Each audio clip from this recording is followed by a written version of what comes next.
It's showtime. Good evening, everybody. Live from lockdown again. I've already started drinking. You'll fucking find out why in a minute. I've had to start on the beers early. I've calmed down a little bit, just a little bit from the end of my last stream, but I'm in good spirits. Before any of you start asking in the comments about Mom, unfortunately, it came back that she's still positive for COVID-19. But she's having some good days at the moment, so that's positive. And obviously, she'll be tested again. I think they test every week. So, I've spoke to Dad today. I don't really ring her because it gets her a little bit et up. And obviously, sometimes the nurses have to get gounded up to go in. So I don't bother her too much. But I pass on the messages from my dad. So anyway, that's enough of the fucking dull, sad, fucking depressing stuff. Let's get on to our guests. Now, the first guest, he's going to fucking cause me trouble all night. All night, he's going to cause me hassle. So I apologise now. Live from the fucking Planet Retro, it's Big Game Al. Say hello. Hello, everyone. Told you he's going to cause me fucking problem. Good on this. Al, your picture's about 10 seconds. Yeah, don't worry about that. Don't worry about that. We'll just concentrate on your voice. We won't bother about your appearance or your little sign that you got. So introduce yourself. Tell everyone who you are. I'm Big Game Al from Planet Retro, the man behind the full Mega Drive wall. Fuck me, Al. Give us. We've fucking been here 10 seconds, and you're fucking talking about your fucking collection. We get to that later, Alan. Oh, I like to talk about it early. So yeah. I do lots of different stuff on my channels, pickups videos mainly. Do a bit of Gran Turismo. I found out today Dana's a lot better than me. No shit, I'm also the star player of the YouTube rejects. I wouldn't say that. Kevin Wolford says, I'll still use BT Solids. How you doing, Kev? Right, so we've got Big Game Al on tonight, and I'm going to throw it out there. This guy could be the freshest new tuber on the block. I'd like to introduce you all to James. Introduce yourself, James. All right, YouTube. I'm James, and my channel's FlashbackTNT. I'm still fresh, about 10 days old now. The channel, so it's a bit surreal for me. This go easy on us. I did say you were the freshest, but I think I saw another guy recently, also called James. He's just started doing videos as well. Yeah. Seems a nice guy. He was in the Discord, wasn't he? Yeah, he's in the Discord chat. Yeah. And if anything, from lockdown, it's obviously gave you time to decide to do a channel, and obviously a few other people. I mean, him like you, he's been around in the comments for a long time. Yeah. I've been around in the comments for years now, and I've debated it on and off for a long time, and my wife just said to us, look, why don't you start doing it? Because I said to you backstage before, I've watched YouTube on the big telly downstairs for years. She gets to know who I'm watching, and she knows I like collecting. And I talked to her about my stories while I'm watching you lot, and she said, look, just do it now, because if I don't do it now, I probably never will with working shifts. So this is it, and I started, and I'm glad I have. Well, straight away, I'll apologise for my language in front of your wife whenever I'm on. She's watching it. I warned her, you're all right. That's all right. I'll apologise now. So we'll start off with Al. How's lockdown been changing you? It's not been too bad, really. I mean, I'm still working. Am I gone again, or am I still here? No, you're still here. We're listening. I've got to keep checking. I don't know if I've gone or not. Yeah, I'm classed as a key worker, as they call it. So I'm still working. So it hasn't really changed a lot for me, other than you can't go out game hunting anymore, and there's no car boots. So eBay's been getting all my money.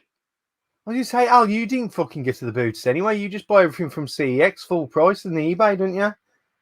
Full price collectors, Al. I'll go now and again.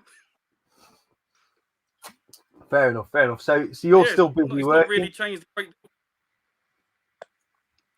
Was that sorry? I said, so you're still working then. Not a lot's changed. Hello, can you hear me, Alan? This is not good. Oh, fucking hell. Your internet has to be the worst. Move on to James. So James, you're gonna have to do a lot of talking tonight. Yeah, James. no worries. It's changed a lot for me. I've been on furlough since the lockdown started. We went to short time and then went obviously to furlough after that. Off since 24th of March roughly. And we've just found out today that we're going to be off till at least the 5th of May. So it's a long time when you're used to being on shifts at work, like 40 hours a week. I started off quite well. I was doing a lot of tiling. I tiled my kitchen. Sorry, I tiled my kitchen. That needed done for 5 years, but I haven't done anything since. Yeah, I'm trying to dodge doing the jobs at the moment myself, but I'm like you, man. I've been sat at home since early doors, and it looks like I'm going to be sat here for another 3 weeks at least, if that anything changes then. I'm definitely starting to feel it now, mind. Like I'm ready to go back to work. Well, I'll be honest with you, man. I only planned on doing this for 3 weeks, so I'm right shafted. I've got to find another load of guests for the next 3 weeks. I know, next 3 weeks at least. You have to start making up lists. You might need another one in the back. Fine. Nah, you'll be all right, Al. Can you hear us now? James is a bit crackly. I can hear you fine. No, none of us two are crackly, Al. Let me get this fucking clear to you. My signal is clear. James is clear. It is now becoming apparent to me why it is so difficult to play FIFA with you, Al, if I'm honest. Because your fucking internet is about 3 weeks behind mine. You're on last week's stream. You're on episode 6. You are. Yeah, I think I am actually. I think I'm still behind. Fuck yeah. So, what I like to do is talk about a little bit about gaming history, which is why I've avoided your video today, Al, because I've heard you've exposed a bit, not like that, but exposed just. Oh, that's going to even say word. Giving away some of your gaming history of how you got into gaming. So, for those of you who haven't watched Al's video, he's going to tell us all now about his gaming history at 3 frames a second and 1 word a minute. Right. Well, basically, I got a Mega Drive when I was around about 6 or 7. I got it at Christmas. I think it was around about 1992, and picked up Sonic 2 of it and Sonic 1 as you do. Absolutely love playing Sonic 2. Was a massive fan of Ghostbusters back then. Got the Ghostbusters game. The wave was still working. I don't know whether it's still going on. Yeah, no, you're still working out. Oh, you're still working. I will tell you if you're not working. I'm just reading the comments and the shit you're getting. So just carry on. I'm gonna annoy James in a minute, because after the Mega Drive around about 97, 98, I got the PS1 and an N64. And they kind of put me off console gaming. So I moved on to PC and I've become a PC gamer. So I missed the whole of the PS2 generation.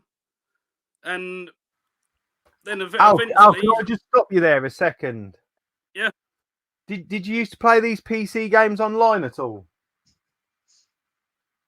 Yeah, I did. Well, how the fuck did you cope? You used to have better internet back then.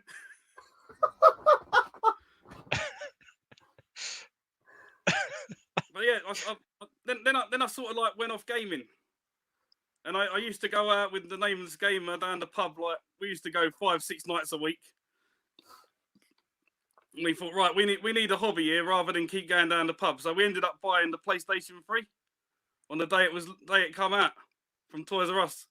And stupidly of us, we paid £600 each for these PS3s with like 2 games and a controller. It was a lot of money back then. It's still in my system. It's still the one I've got now. It's the one I use to play all my PS1 and PS2 games on. So once I picked that up, then obviously I started finding these PS2 games that I'd missed. Then after a while, I sort of went off gaming again. Then hold on. What did you just say? Yeah. I went off gaming again. Now I've got a fucking text message here in from one of our groups saying I never had a break from gaming. Literally less than an hour ago. Controversial there. So at some point you're telling me for very long. It weren't for very long. Well, I still had the system. I used to play it now and again, but I wasn't hardcore into gaming as much as I am now. But I did. Put me off now. Yeah, I still had the PS3. I was still playing the PS3, but I got into like buying and selling through eBay and stuff, and I got into antiques. and that's being a where you nameless got your gamer, we never laptop. used to enjoy we never used to enjoy buying and selling these antiques. So we used to go out to car boots, and he come across a boxed complete NES with a few games, and he bought that, and then he had a Mega Drive, and he sold me the Mega Drive, and it just got me back into collecting for the Mega Drive again, and we've just been collecting games ever since. I mean, I've got loads of consoles, God knows what. You see me room tours? Yeah, with your yeah, Pokemon PS4 is probably the N64. main one. PS4 is probably the main one at the moment. I pick up so many PS4 games, I'm going to have to change my name to Planet Modern. Fucking don't change it to Fast That's Internet, basically Tony. Yeah, So I have that's to invest you, in that. Al. Al, just imagine, right, that every time I say anything, I have to wait about 4 seconds for you to reply to get through. All Right. Just give it a few more seconds. No problem. Someone said Ali's speaking, but his lips aren't moving. I imagine right now, Al, you look like Jonesy from Police Academy when he's fucking doing the Chinese voices and stuff like that. Fucking hell.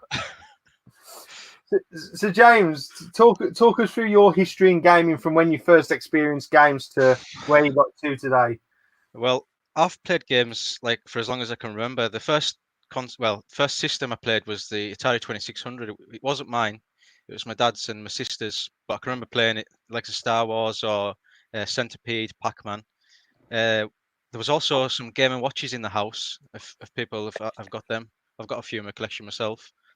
I've got the one that I show every time someone mentions gaming watching because that was one of the ones that I first experienced gaming with. Was this Mario that one? I had that Mario one, and the clamshell one as well.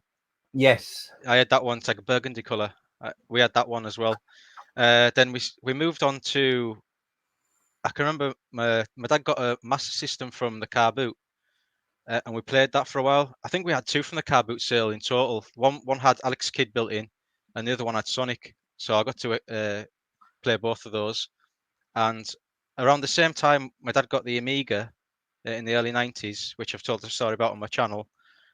So that became the go-to machine for me. And in the overlapping that, I got a NES as well from the catalog. So that was my console and my system to play. And they actually did me up until I got an N64 when I was 11, in 1997. And that was actually meant to be my Christmas present. And I'm sure that same year, because I got the N64 in the May, I'm sure that same year for Christmas I got a PS1 with Croc. It wasn't chipped, and once it was chipped, I got loads of games for that. I mean, we're into the hundreds of games. I even started copying them myself into secondary school, and I would take lists to school, and because Blockbuster was only around the corner from me, you see, so the games there I could just churn them out. But for some reason, the Nintendo 64 was special to me. I ended up playing that till like 2001, and then I regrettably sold it all. And I can still remember the exact figure I sold it for. I had 22 games, most of them boxed mint, and I sold it for £105. I think I wanted to buy a Yamaha DT50 at the time. So it's the sort of thing you do, isn't it? So after that, I got a PS2. It was the A-Spec boxed model. Yeah. And PS2, I honestly say I played it every day, but all I played was football games, like Pro Evo. It was just Pro Evo, Pro Evo, Pro Evo for me. A little bit of FIFA, but it was mostly Pro Evo.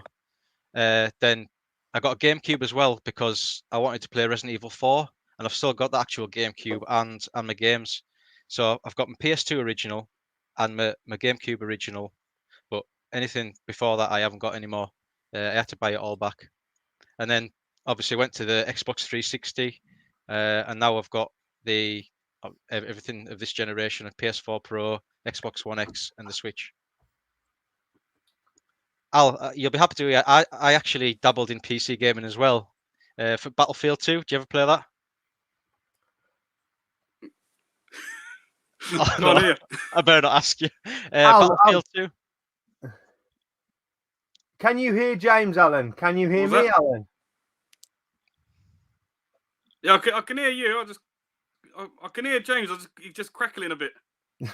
James said, did you used to play Battlefield 2 on your PC? Plus, stop being on your fucking iPad writing in the comments. You've not got enough internet to be able to do that. I'll turn it off.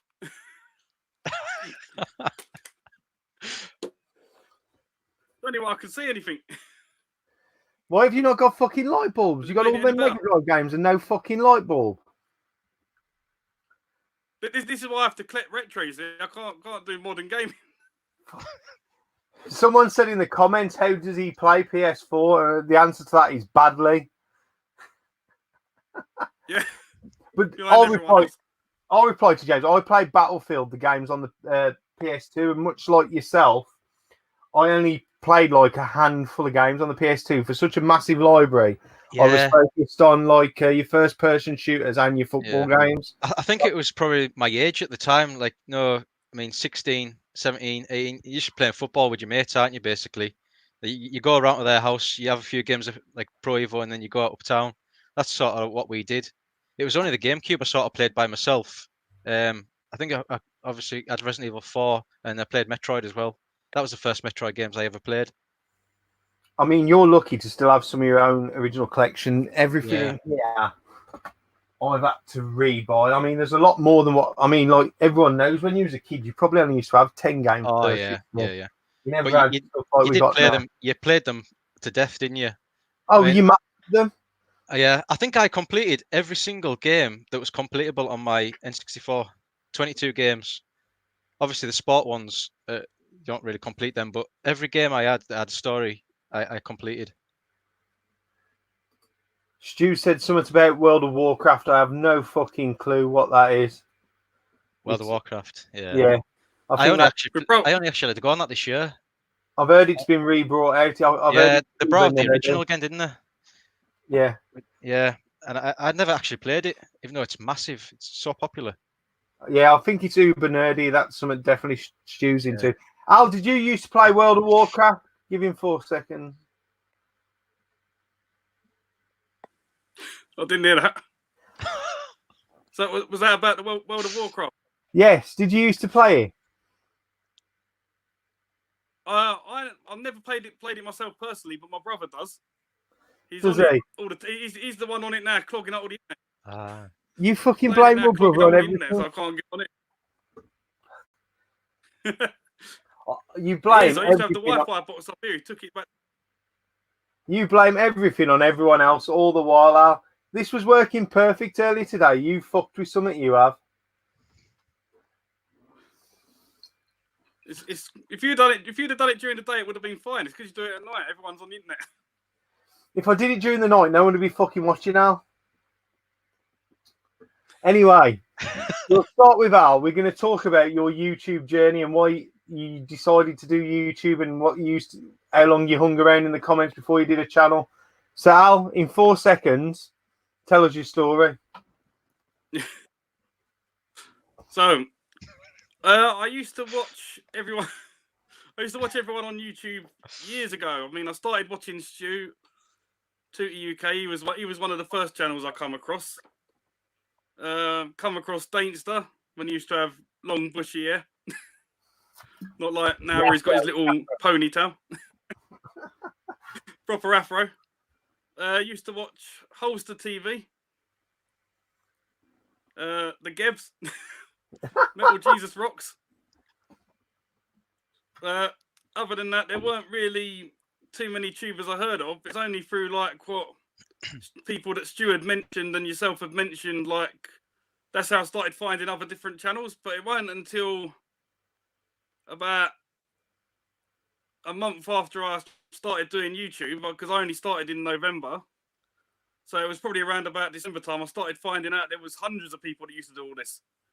Because I literally only knew like yourself from like events, Stu, and people like Scott Glory Hunter, Lewis Wishwash. I didn't really know too many other tubers. I thought it was just like a small community. And then I started my channel, and Retro Bear was like one of the first people, other than Dana himself here, to shout my channel out. And after that, I've managed to find a few people found my channel, and I've just gone from there. Basically, I've got so much spare time. I just upload a video every day. What I would say is, just from uploading loads of content, it's been. What I would say is, I'm not one for like backing these GoFundMe sort of things or Patreon.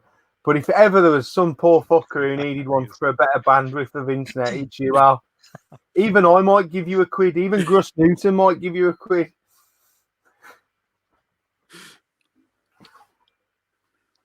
You can talk again now. I'll finish taking the piss.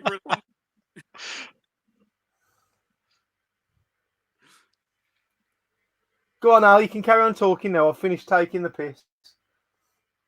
So yeah, it was only like the start of this year that I started finding all these different channels, and then James down here started watching me. God knows why. I don't put out anything good. It's just I literally just sit here, film in my room. It takes me about half an hour to film a video and get it on YouTube.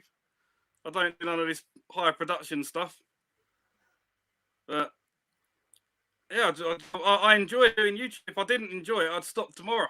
I wouldn't even look back. If I didn't enjoy doing it, that would be the end of it. So, and I enjoy watching everyone else's, so no one else give up either. You've got to carry on. Al, how long does it take you to upload a video, just out of curiosity?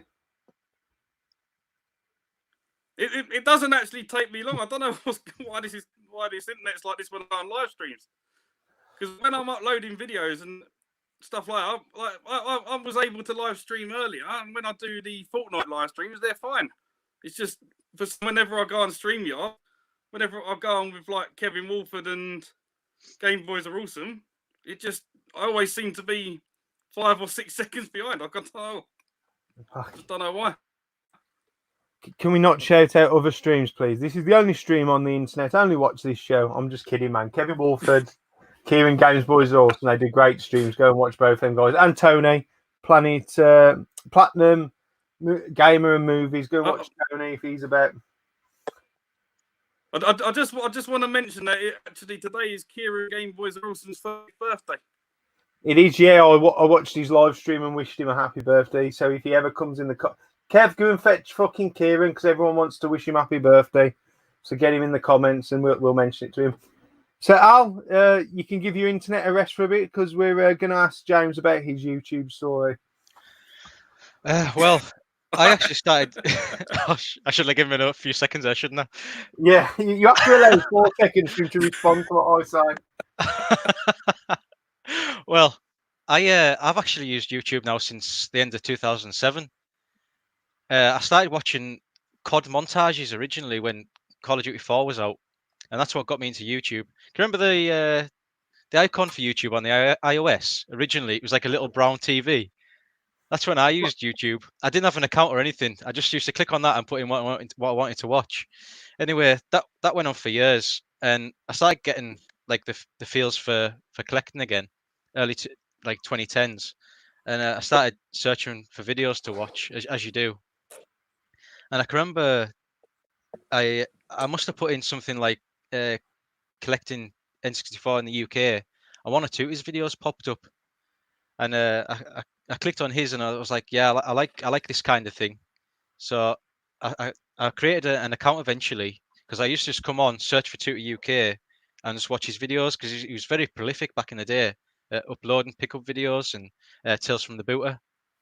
Then I created an account eventually around 2015 called Jay.W, so I could start talking to these people and leaving comments, because what I found from Tutti was he was giving out people's names for other channels, so I would go over and watch them, but because I couldn't subscribe because I didn't have an account, I always had to remember what they were to see if they'd uploaded. So obviously, I don't know why I didn't create an account years before. I think it was something to do with like security. Like I didn't know trust Google and YouTube and all that kind of thing.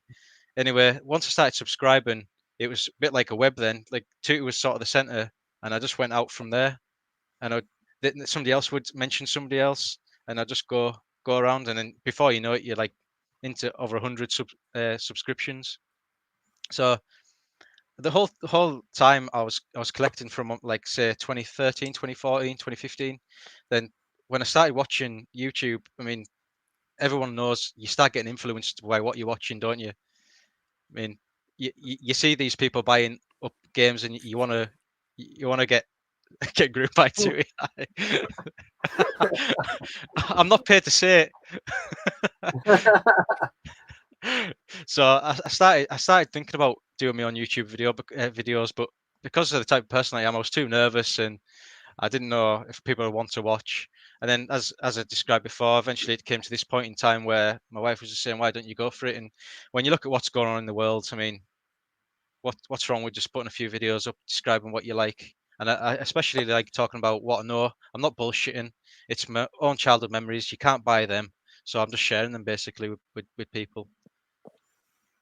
I think you've come across in all three of the videos you've done so far, presenting yourself really well. You can't.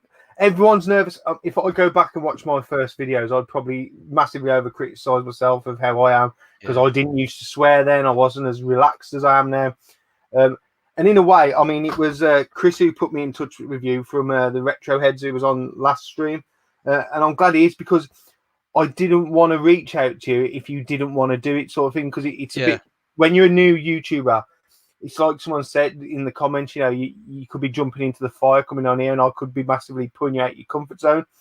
But what I'll say I've said it to everyone who's been on streams, people who've been on tubes years, to newcomers like yourself, doing this is almost easier than doing a video because it's almost like it's just the three of us talking. Well, me and you and Al 20 minutes later, just talking. Let's do you know what? Do you know what's strange about this scenario? It's the fact that I know most of you well from watching your videos. I know your collecting habits, what you like, what you don't like, but all you've got to go on off me is a comment every video. So it's about time you start getting to know what I like. I mean, like Tootie mentioned in his video today, look, everyone's going to have different interests, but it's all about just enjoying and appreciating what people like now. Like the YouTube community definitely went through a lull. I'd like to think I watch hours and hours of it every week, and it definitely went through a lull last year. And then sort of like Big Game Al came into the throw there, and it started kicking off again. There was newer channels coming up, and I think it definitely helped.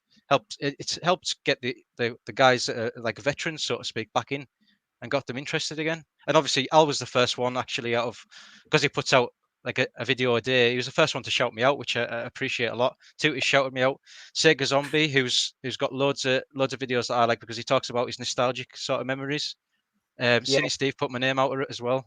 It's really, really nice. Yeah, what I'll say, what happens is when, like, we've done it with that James, the other new guy, if we find to come across a new channel who seems like a genuine person like yourself, we will just put it out there. I mean, Game Zone Bird Room, man. I mean, I found him. Yeah, did you see his new video today? Yeah, I mean, I love his intro, man. But it's like I'd rather watch a fucking 100 videos by him than someone who's trying to be false and shove something. Absolutely, yeah. If you looked at my subs count, like sub list, it's mostly people like that, and that's why I kept putting myself off. The other reason is I could edit all day long. I've got Adobe Premiere and that, but I'd never get a video out. I want it to be just one take off the cuff. I don't care if I make a mistake. Look, I'm going to make mistakes, but if I stutter or something on a video, it's going to stay in. I'm not bothered. If people want to watch it, they'll watch it, and I just try and share what I'm like in real life. So I'm not going to be something I'm not. No, and I think you have come across naturally, and I think they're the best kind of channels. I mean, as I say, in a few months when you've done even more streams, more videos, you'll find yourself relaxing when you do the videos. And yeah, definitely. I mean, before, when I first started, if I made a mistake, I'd retake it. Whereas in the end, I think my very first video took about fucking 30 takes for me to get because I wanted to do it all in one go. And I kept fucking up, so I'd stop. And in the end, now if you watch any of my videos, even now, like I'll say something stupid, and I always look up to the sky as if to say, "What the fuck have you just said?" Yeah. And I just leave that in now. It's almost part of who I am as like someone on camera. Yeah, I'd say one of the biggest things I've found, like obviously fresh from making videos, is you're almost talking to yourself, so you've got no comeback like in conversation. So when you do start going a bit blank, it can be a bit like scary for a couple of seconds in your head. You're thinking, "Oh no," Yeah, and that can send you off on in a snowball sort of thing. But I think I'll get used to it eventually. You will, mate. And as I say, you've come across brilliant in your first videos. Appreciate that. Thank you. And as I can tell, like from what I see in other people's comments and what I see in your comments, you're being welcomed in the right way, which is fucking great. Because it's a great community.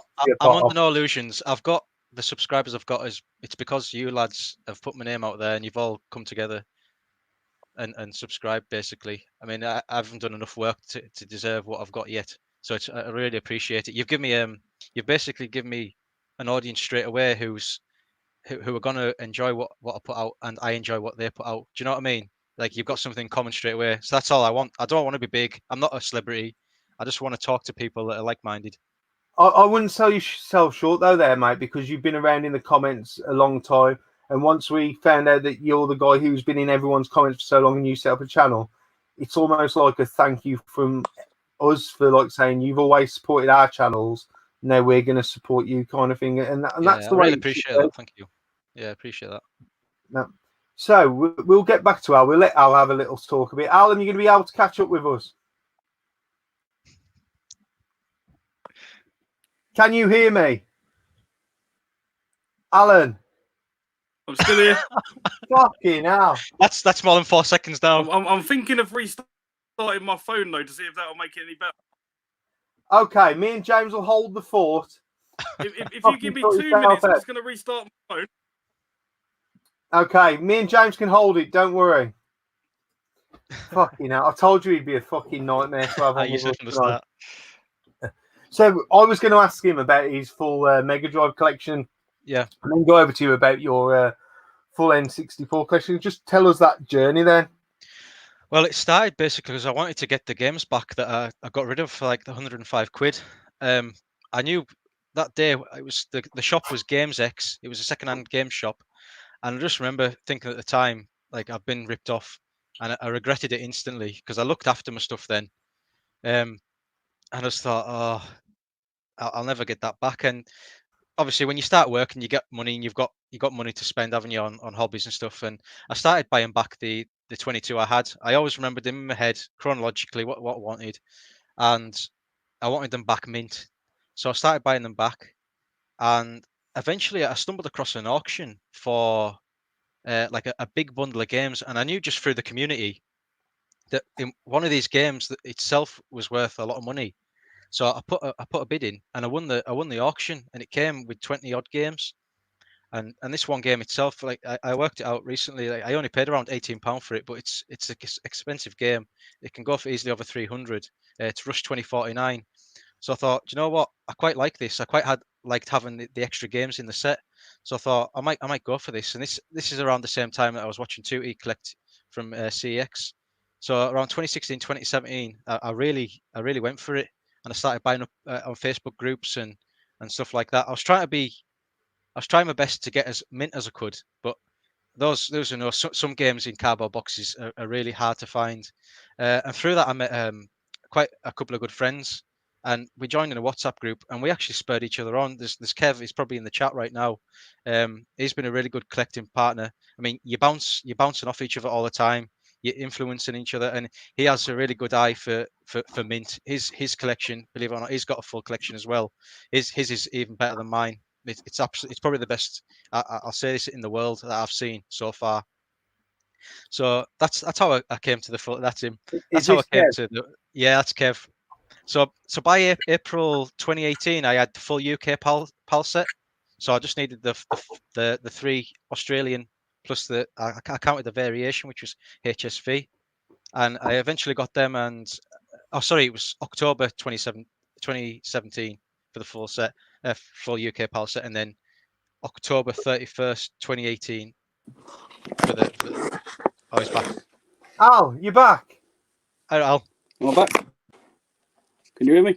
Yeah, we can hear you. You have to listen to James though for a bit because we're already on his story now. You can catch up. What room are we in now? Right. The toilet. No, I've moved. I've got rid of the phone. The phone was roasting, so I'm on the iPad. Okay. So sorry, I got confused. It's 31st of October 2017 was the full UK PAL set, and by April the following year, 2018, I'd had the full PAL set. Full UK PAL set was October 31st, 2017. And then the full PAL set, including the Australian exclusives, was the April the following year.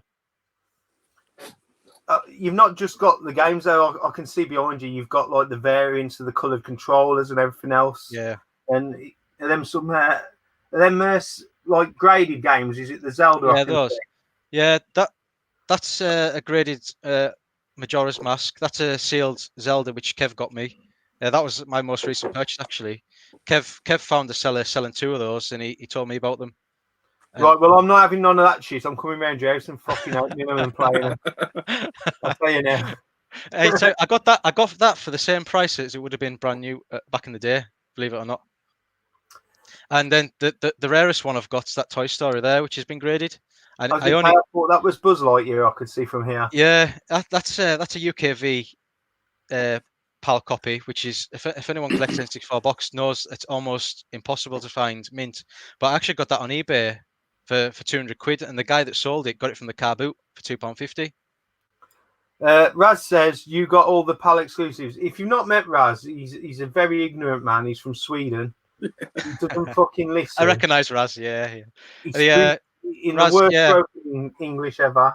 I got Raz. I got the full set of the UK PAL in October 2017, and then by 2018 April, I'd bought the 3 other PAL exclusives from Australia and imported them. So I've got them all. Yeah. Awesome. I know Raz is very much an N64 fan. Was you in the stream when he showed us that? Oh, wrong way. That's 2 of them. That's the 2 most expensive ones, basically, for the PAL set. Was you in the stream when Raz showed us? Was it the Mario Kart edition of the N64, which was like a Swedish exclusive? Possibly. I've seen that many type of exclusive boxes. I saw it get blurred. Has he Raz got the Zelda one? I know the Zelda one goes for a lot of money as well. Is that Swedish? I know it's Scandinavian. I don't know, but we found out on the stream because someone in the comments, I think it was a guy from Newcastle, said that the Mario Kart and Mario 64, it was like a double pack. In with the console was a Swedish exclusive, and Raz has picked that up. I've got to admit, I came to a point collecting wise where I had to stop buying because I was buying like Japanese consoles. I was buying the fantastic consoles, but I haven't got enough room. So I decided to sell all that and try and focus my attention on stuff that I sort of knew from my childhood, which is this stuff really. Behind there as well, I've got the 10 Players Choice games, the silver boxes. Yes. I mean, I know some of you love the subsets, so I've got to get a subset in there for some Eddie. So we're going to start one here for Eddie, are we? Eddie, I don't think he's in the comments. I know he's got a lot on this week, but I'm sure it'll get back to him. Official N64 subset is the Player's Choice if you all want to start that now. James isn't bothered because he's already fucking got them. I've got them. You can bid them up on eBay as much as you want now. I might put mine on for you and you can buy them and I'll buy them back cheaper later on. Get them back from CEX. Yeah. Right, so Al, now we've got some sort of fucking communications with you that's not got a 15-week fucking delay. Yeah. Tell us the story of the full Mega Drive collection. Can I just ask James a quick question? Yeah, because no, it's my fucking show. It comes to my attention today about Stargate. It's, the Shadowgate, not Stargate. Shadowgate, yeah. Now, I was told the UKV is the only English version. Is that right? Well, I think so. I haven't owned a foreign version to know if it's got an English language on it. Kev might know in the comments as well. Kev's genned up on this, but if you're going for the UK PAL set, I think you are, aren't you? Yeah. Yeah. Yeah, you are concerned about region. So basically, you will need to get the UKV region code on that cart. Because I heard it's quite pricey. It's probably the only cart that will give you bother if you're unlucky. Yeah. It might not come up for a few months at least. You might get it from CX, but somebody might have traded in like a German copy or something like that, the Euro one. So that's definitely one you want early on if you can. Yeah. That's what Stu's saying. Cheers, Stewie. Thank you. That's the one that'll give you some bother. Then again, Raz says, hurdy-gurdy-gurdy, English. GN. He's going to fucking hate coming in here because I'm going to do that to him every night now. Right, so now you've come back, right, Al. This is what you fucking do, right, in everything. You get involved with something, and then you start fucking giving out the orders. This is why I've not had you fucking on till now. So right, this is my fucking stream. I ask the questions. Tell us the story about the full Mega Drive collection from beginning to end. Right. Well, basically, I had about 8 games for it, probably 6-7 years ago, and I didn't really have much room in my old room. I had a little tiny 6x8 box room, so I never really collected too much. But going to car boots, you used to be able to pick up Mega Drive games from car boots back then, and even when CEX first started, they were really cheap. But obviously, then it got to about 3 years ago, and I thought, right, I've got about 100 games. I feel like going for a full set here. And if it wasn't for Retro Realm, I wouldn't have this full set. And one guy in particular is a guy called David Jameson. I need to stop you there. Them are not David Jameson's games. It's Mark Burnout Cultures. Yeah. Mark Burnout Culture. You need to thank this guy because he was doing a little bit of a set. And he sold them. Didn't even sell them to his mate here who buys and sells games to it. So I could have fucking made some money. He sells them to someone completely fucking different. I'm sure he made a lot of money off them as well because I paid him quite a bit of money for them. I think he had Mark's, but no, he didn't. I think he paid Mark a fair price, but Mark had only had him a week. Mark was going for a full fucking Mega Drive collection for a week, and then he sold them all. Did you notice Mark was going for the top 25, and then I'm sure he pulled out another 30 in that garage talk the other day. No one is drunk, I'm sure. You know what he's doing his videos from his garage now? He'll tell you all right that he's because he's trying to be cool and bit head, but he's fucking hiding them games in that fridge in there. Yeah. I swear to God. He's definitely got more than 25 Mega Drive games now, surely. Yeah. He's there for the full set. Yeah, quietly. Yeah, I bet. His missus has turned his games room into the cloak cupboard, I think. I think she's got all the coats in there again now, so it's a Mark's in the garage. Yeah. But, yeah, so I finally completed the Mega Drive set at Doncaster, thanks to all of you lot. Mainly Stu, I think it was that found it. I think Eddie was claiming credit for it, though, by putting it in his bag. But I'm sure the story is that Stu found it. Al, yeah. Do you know that last game you needed? Why was that the last game you needed? Do you think it was just because you just didn't see it at the time, or was it particularly hard to get? It's one of these ones that never seemed to come up on eBay with a manual with it. Yeah. There was hundreds on there with no manual, but even looking at the continent, I used to buy a lot of my games from Germany. Yeah. I've even bought them from Malta before. Places like that. It's just hard. They're easier to get the games over there. I don't know why, but that's where it's easier to get the bigger hitters, and you get them a lot cheaper.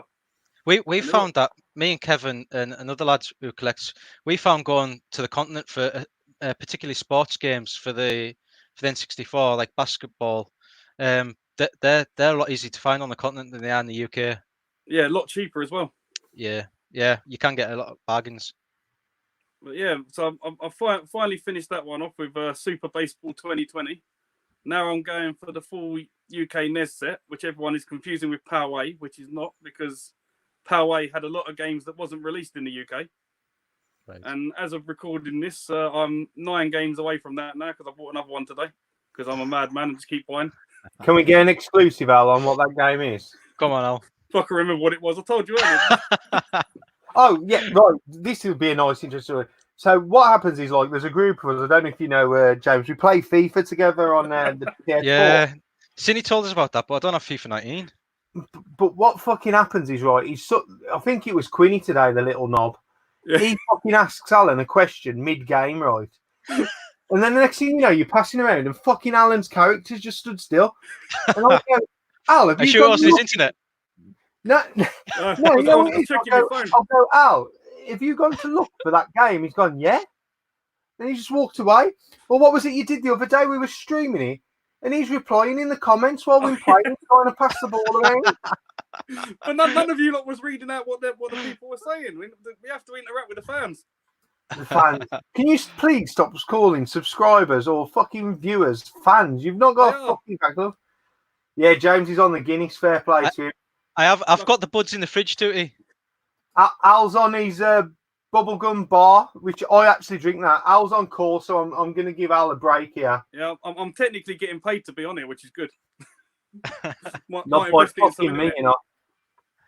They do, Kev. You're right. But I've been in the comments on these streams for a few times, and I want to agree with Stu on something.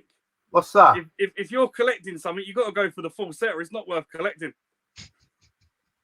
Not really, because Full I'm not a set or nothing. collector. I wouldn't class myself just as a collector. I'm a gamer. I play a lot. Not like you and Stu, fucking dust collectors, and James clearly. So I bet you don't fucking get them out of them minty. But I reckon, James, you need a second set of loose carts. It's all right. I've got the Everdrive. Yeah. Do you know what? I actually had about 100 carts at one point, and I sold them all off. Because I was gonna. I know. If I knew you back then, I would have. But I was gonna go for the cart set as well as the box set. And Kev will probably tell you, I had so many doubles. I could have probably had another box set as well. Just hoarding. Horatio Van Basten, or as he's known on Mixer, Horace Van Basten, wants to know if you're going for a full PS4 set then now. Because if you're going to collect, you might as well just go for a full set. Your words, not mine. Your words, not mine. There was a joke about this in our WhatsApp group the other day. I joked to Eddie, said I'm going for a full set. I've probably got over 100 PS4 games now. So how many is there currently that's been released? He said there's about 1,600. Is there? And that's without including all like the limited run games as well. Unbelievable. How many was on the PS2? 2,401, I think it is. I'm hoping Tootie starts like the PS2 collection of the full set. Yeah, I think so. No, Stu's going to go for the NES and beat Al, I reckon. Stu needs to go for a full set because he does. He's got no focus. I feel a little bit. He seems like a lost old man at the moment of YouTube, doesn't he? No, he's fighting. He wants to do it, but you can tell he's a bit. We just need to nudge him in the right direction and be aware. He just seems to be wandering from video to video with no focus, and I feel like he's a little old man. You got to take him back to his room and tell him what he needs to start collecting. So it's the NES, definitely for me. I've got hope for him because the vest came back out today, so he's got his spunk back. You know what I mean? Did you see it? Fucking tits for hits. He can never ever criticise anyone for tits for hits. He tried that for views, didn't he? He definitely wanted more views with that. Did he not tell you he's just opened up Patreon today? I'm going to fucking go down Primark now soon it opens and get the cunt to bra. I am. What size are them? Them at least D's, isn't they, Stu? Them nicely tanned as well. I mean, okay, we'll bring up a question here because Retro Bear says Stu should go for a full set of Wii. Now, we all know my distaste for the Wii, right? It's nothing personal. I just think it's a shit system full of a lot of shit kiddie games. What's your guys' feeling about that sort of generation, the PS3? I'd probably say, and this is going to be completely against everything I believe because I'm not an Xbox 360 fan, but I reckon it will be the most collectible of that generation or most desirable in years to come. What do you guys think? Al, I'll let you go first. Do you know what I collect for the Wii? Shit. Yeah, the absolute, the worst looking game, the better. That is what I collect for the Wii. If it's like a big name game, I don't bother with it. But today I picked up something about fruits or something. God knows what it is. looks rubbish as anything, but I had to have it. Oh, yeah. But do you think in years to come those systems will be desirable? Or I don't see the PS3. I really don't. PS3, I don't think it's going to be desirable. Or same as the PS4 as well. I don't think that's going to be desirable. But PS2, there's too many games, so I don't think that will be. But things like the PS1, the Wii, I think the Wii U is the main one. The Wii U is going to be the one that everyone should be collecting. But everyone's saying that, so that makes me think not. You know what I mean? I think the Xbox 360 will probably be the most desirable, but it all depends whether you can play the games. How do you feel, James? Well, for that generation, I had a Wii and an Xbox 360, but the actual gaming I did was on the Xbox 360. I didn't play much on the Wii at all. I think that was the generation where officially the Nintendo became everyone's second choice console. They'd have a Nintendo. Totally agree. Yeah. I think still up to now, even with the Switch. Yeah, like I know it's great innovation, like the Wii remotes and stuff like that. But I think people want to sit down and just play the game with a controller, and that's what sort of worked against the Wii, especially for normal gaming. Yeah, you can have your exactly what I said on this novelty stream. games dancing about with but you can't be asked. And to be honest, Xbox 360 came out with Xbox Live, and it absolutely smashed it for me that generation.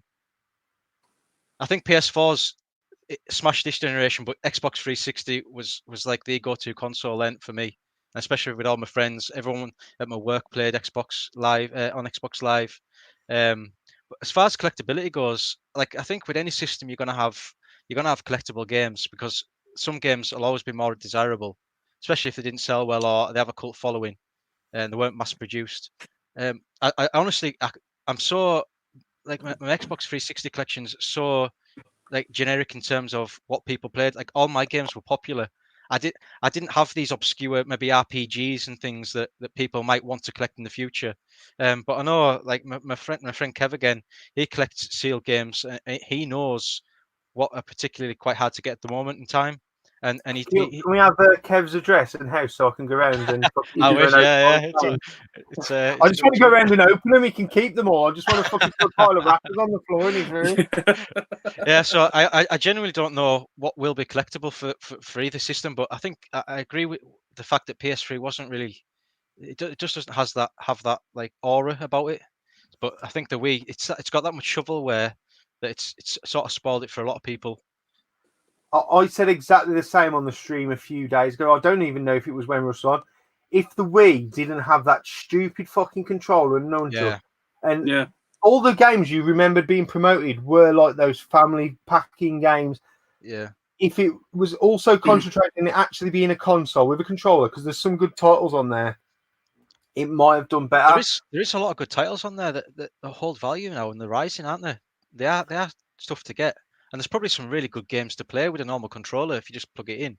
But it's that it has that aura about it as well, doesn't it? It's just annoying. Like you said with the 360, though, like there's the stuff like I'm buying now, like the shooters and that, the stuff that wasn't sold in its fucking, like Halo was sold in its million, stuff like that. Yeah, exactly. So That's never going to what be. you say. That is a trend with gaming since day dot. Like you say, when we had PS2, you were playing your fucking generic games that were pumped out every year. No one was playing them really fucking obscure games that everyone's after now. And if everyone says they're all full of shit. If you've got your eye in for the system now, and you sort of know what games weren't popular but are decent, you can probably get them now, and you'll have a good little investment in the future. I know you shouldn't buy to invest, but it'll save you money in the long run if you know what games are going to be popular. You want the ones coming towards the end of the system, really, don't you? Yeah. Even say like FIFA 14 on the PS fucking 2. That's it. Yeah, it's all the games that never sold because nobody had the console anymore. And in fact, I think someone pointed out on this stream that the Wii has actually outlived the Wii U because they're still releasing a Just Dance game on the Wii. Are they? Yeah.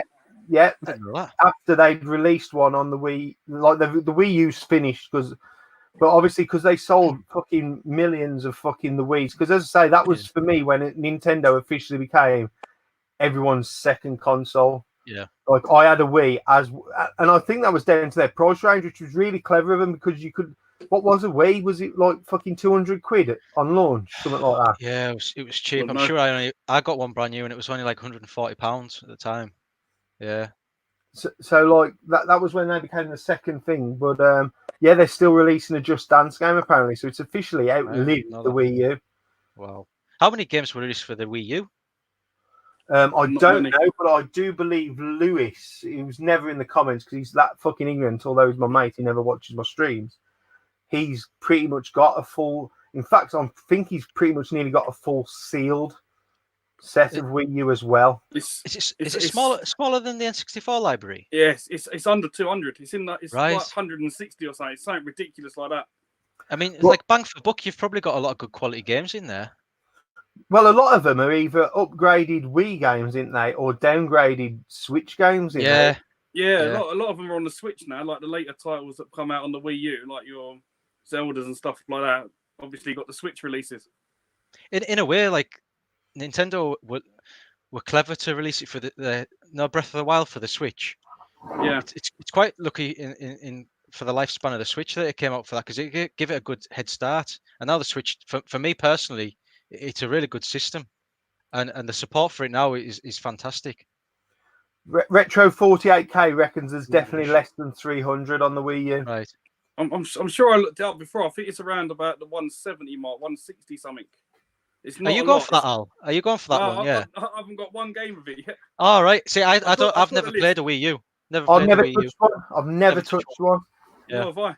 I wouldn't have a clue how it worked.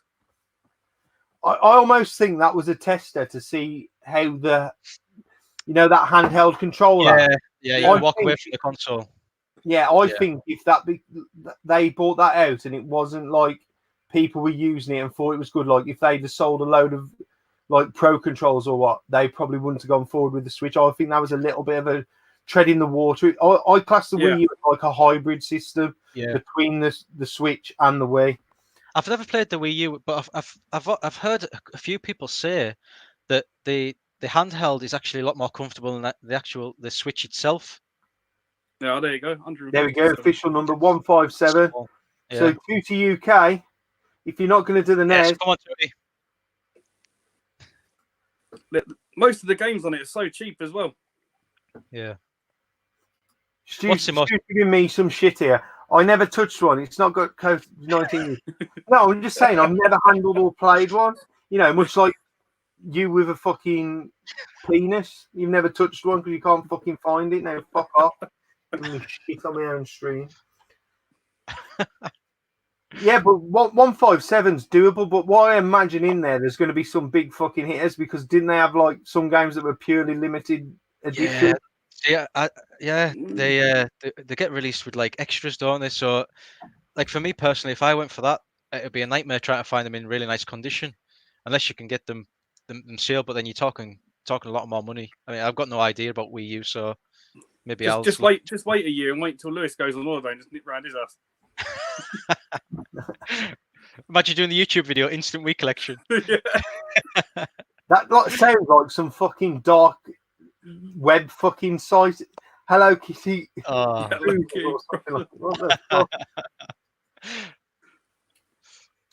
But no, that's the way I feel about the Wii U. I've never touched one, and do you think Nintendo's going to carry on this way, knowing that their systems are always, because they know they can't compete with Microsoft and Sony with the graphical power of their systems? And I almost think they don't want to and don't need to, because I don't want to say this, but a lot of Nintendo's go-to titles are cartoony, graphified anyway. They don't need, like, you know, even Breath of the Wild, is it? That's graphically They try and go for the controls and playability over the standout graphics, don't they?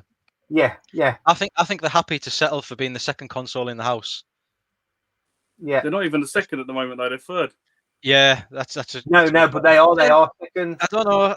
I don't know. I wouldn't say overall, but what I'm saying is if you've got a PlayStation, you may own a Nintendo. I think if you've already got a PS4, I don't think you'll buy. If you've got PS4, you probably wouldn't buy an Xbox One. To be fair, no, I don't own an Xbox One, but I've got a Switch. No, that's what we're saying. So therefore, it is everyone's second console. We're saying Xbox and PlayStation are everyone's go-to number ones. But if you're to have a second console, it would be the Switch. And I don't think that's just because of its price. I think that's because of the games like your Marios and stuff like that. Yeah, but they're the only games that people like us are buying, because if you've got a PS4 or a Xbox, they're half the price to buy them on them systems than they are to buy on a Switch. So you have them on there. Yeah. To be honest with you, like if there's a game come out and it's on PS4 and Xbox, I'm more likely to buy it on Xbox because of my preferences. But the PS4 I bought purely for the exclusives and stuff like that, and obviously a lot of my friends had PS4s as well. But yeah, I prefer the Xbox for me personally, for the controller and the operating system and stuff like that. But the PS4 has absolutely smashed it this generation for the exclusives. I think if, like myself, you've always been a PlayStation gamer, you'll always stay PlayStation because the way the controllers evolved. And I think that's exactly the same if you've always been an Xbox. Yeah, I heard you talking in another live stream recently. You talked about the controllers, didn't you? With the offset sticks. You were talking about that. See, I'm used to the offset sticks now. So PS4 for me, it's a bit awkward. I look to get the is it a Vantage controller but they only do them in America, so it's quite expensive to import them. So I haven't done that. But that would be a game changer for me. I think once you've got you, I mean, I've had PlayStation since PS1. I went PS2, PS3, and I never touched an Xbox. So Right. going to an Xbox, I mean, any Xbox I've had has been secondhand. Like obviously, the Xbox OG I use for coin ops, and I've only recently picked up a 360 and started playing it purely for the shooters that I've been recommended. Otherwise, I wouldn't have picked one up. I've always and it's mainly because I've gamed online ever since PS2. And the natural progression is the people I used to game with on PS2 moved to PS3. Yeah. I mean, there's people on my PS4 on my PSN like friends list who I've got to have been gaming with since the early 2000s. Like, and I only know them through that. Like, they're on my Facebook, and there's a couple of people who I game with who I've been gaming on SOCOM since early 2000s, who I only know through that. Like, you know, Are they still playing games then? Yeah. There's See, a I've guy. found there was about 12 of us from work around 2008 that would play Call of Duty every Monday religiously. And I was saying this to Cinny Steve when we're looking for a game. Like, there's just nobody wants to play anymore online in my area. Like, I know. Like, do you know, like my friends locally? Yeah. You've got to look like you guys are online, but it doesn't feel like there's as many players that I know in my generation now that want to play online. Well, I'm going to go on a nostalgia trip here, right? PS2, I go on about this game forever, SOCOM. But for me, that was the ultimate online gaming experience because you had to work as a team at the game. We had a proper clan. We were called the SA, the Suicide Army. And there was me and my brother. So we're from Dudley. There was a big Jamaican guy called Alvin. His real name's Alvin. He's on my my MySpace, I think, and he's on my Facebook. His gamer tag was Orphan Maker. He's still on my PS4 now. And there was a family of people from Birmingham. There was a guy called Jonesy, his uncle who was called Jonah, and then there was his two nephews. I know one of them was called Moomin Troll was his account. And we used to go on religiously and play for hours together against all other people all around. It was just a UK server, so there'd be a clan of us. I think it was either 6 or 8, but we used to only game together, and we were like that for about 4 or 5 years. And then some of us moved up to PS3 together. There was definitely me, my brother, Orphan Maker, Itch Jonesy, and his uncle who changed his name to Dark Destroyer then. And we used to play SOCOM, and we used to play Battlefield that you were talking about, Battlefield 3. Was that the one where you were in the city with the 2 skyscrapers and you could get on the top and sniper? Oh, there was quite a few maps because I played it on the PC, you see. So that what year did that come out? I feel like it was like 2006, maybe before Call of Duty 4. But I bought a PC actually to play that game because I played it at my uncle's and I absolutely loved it.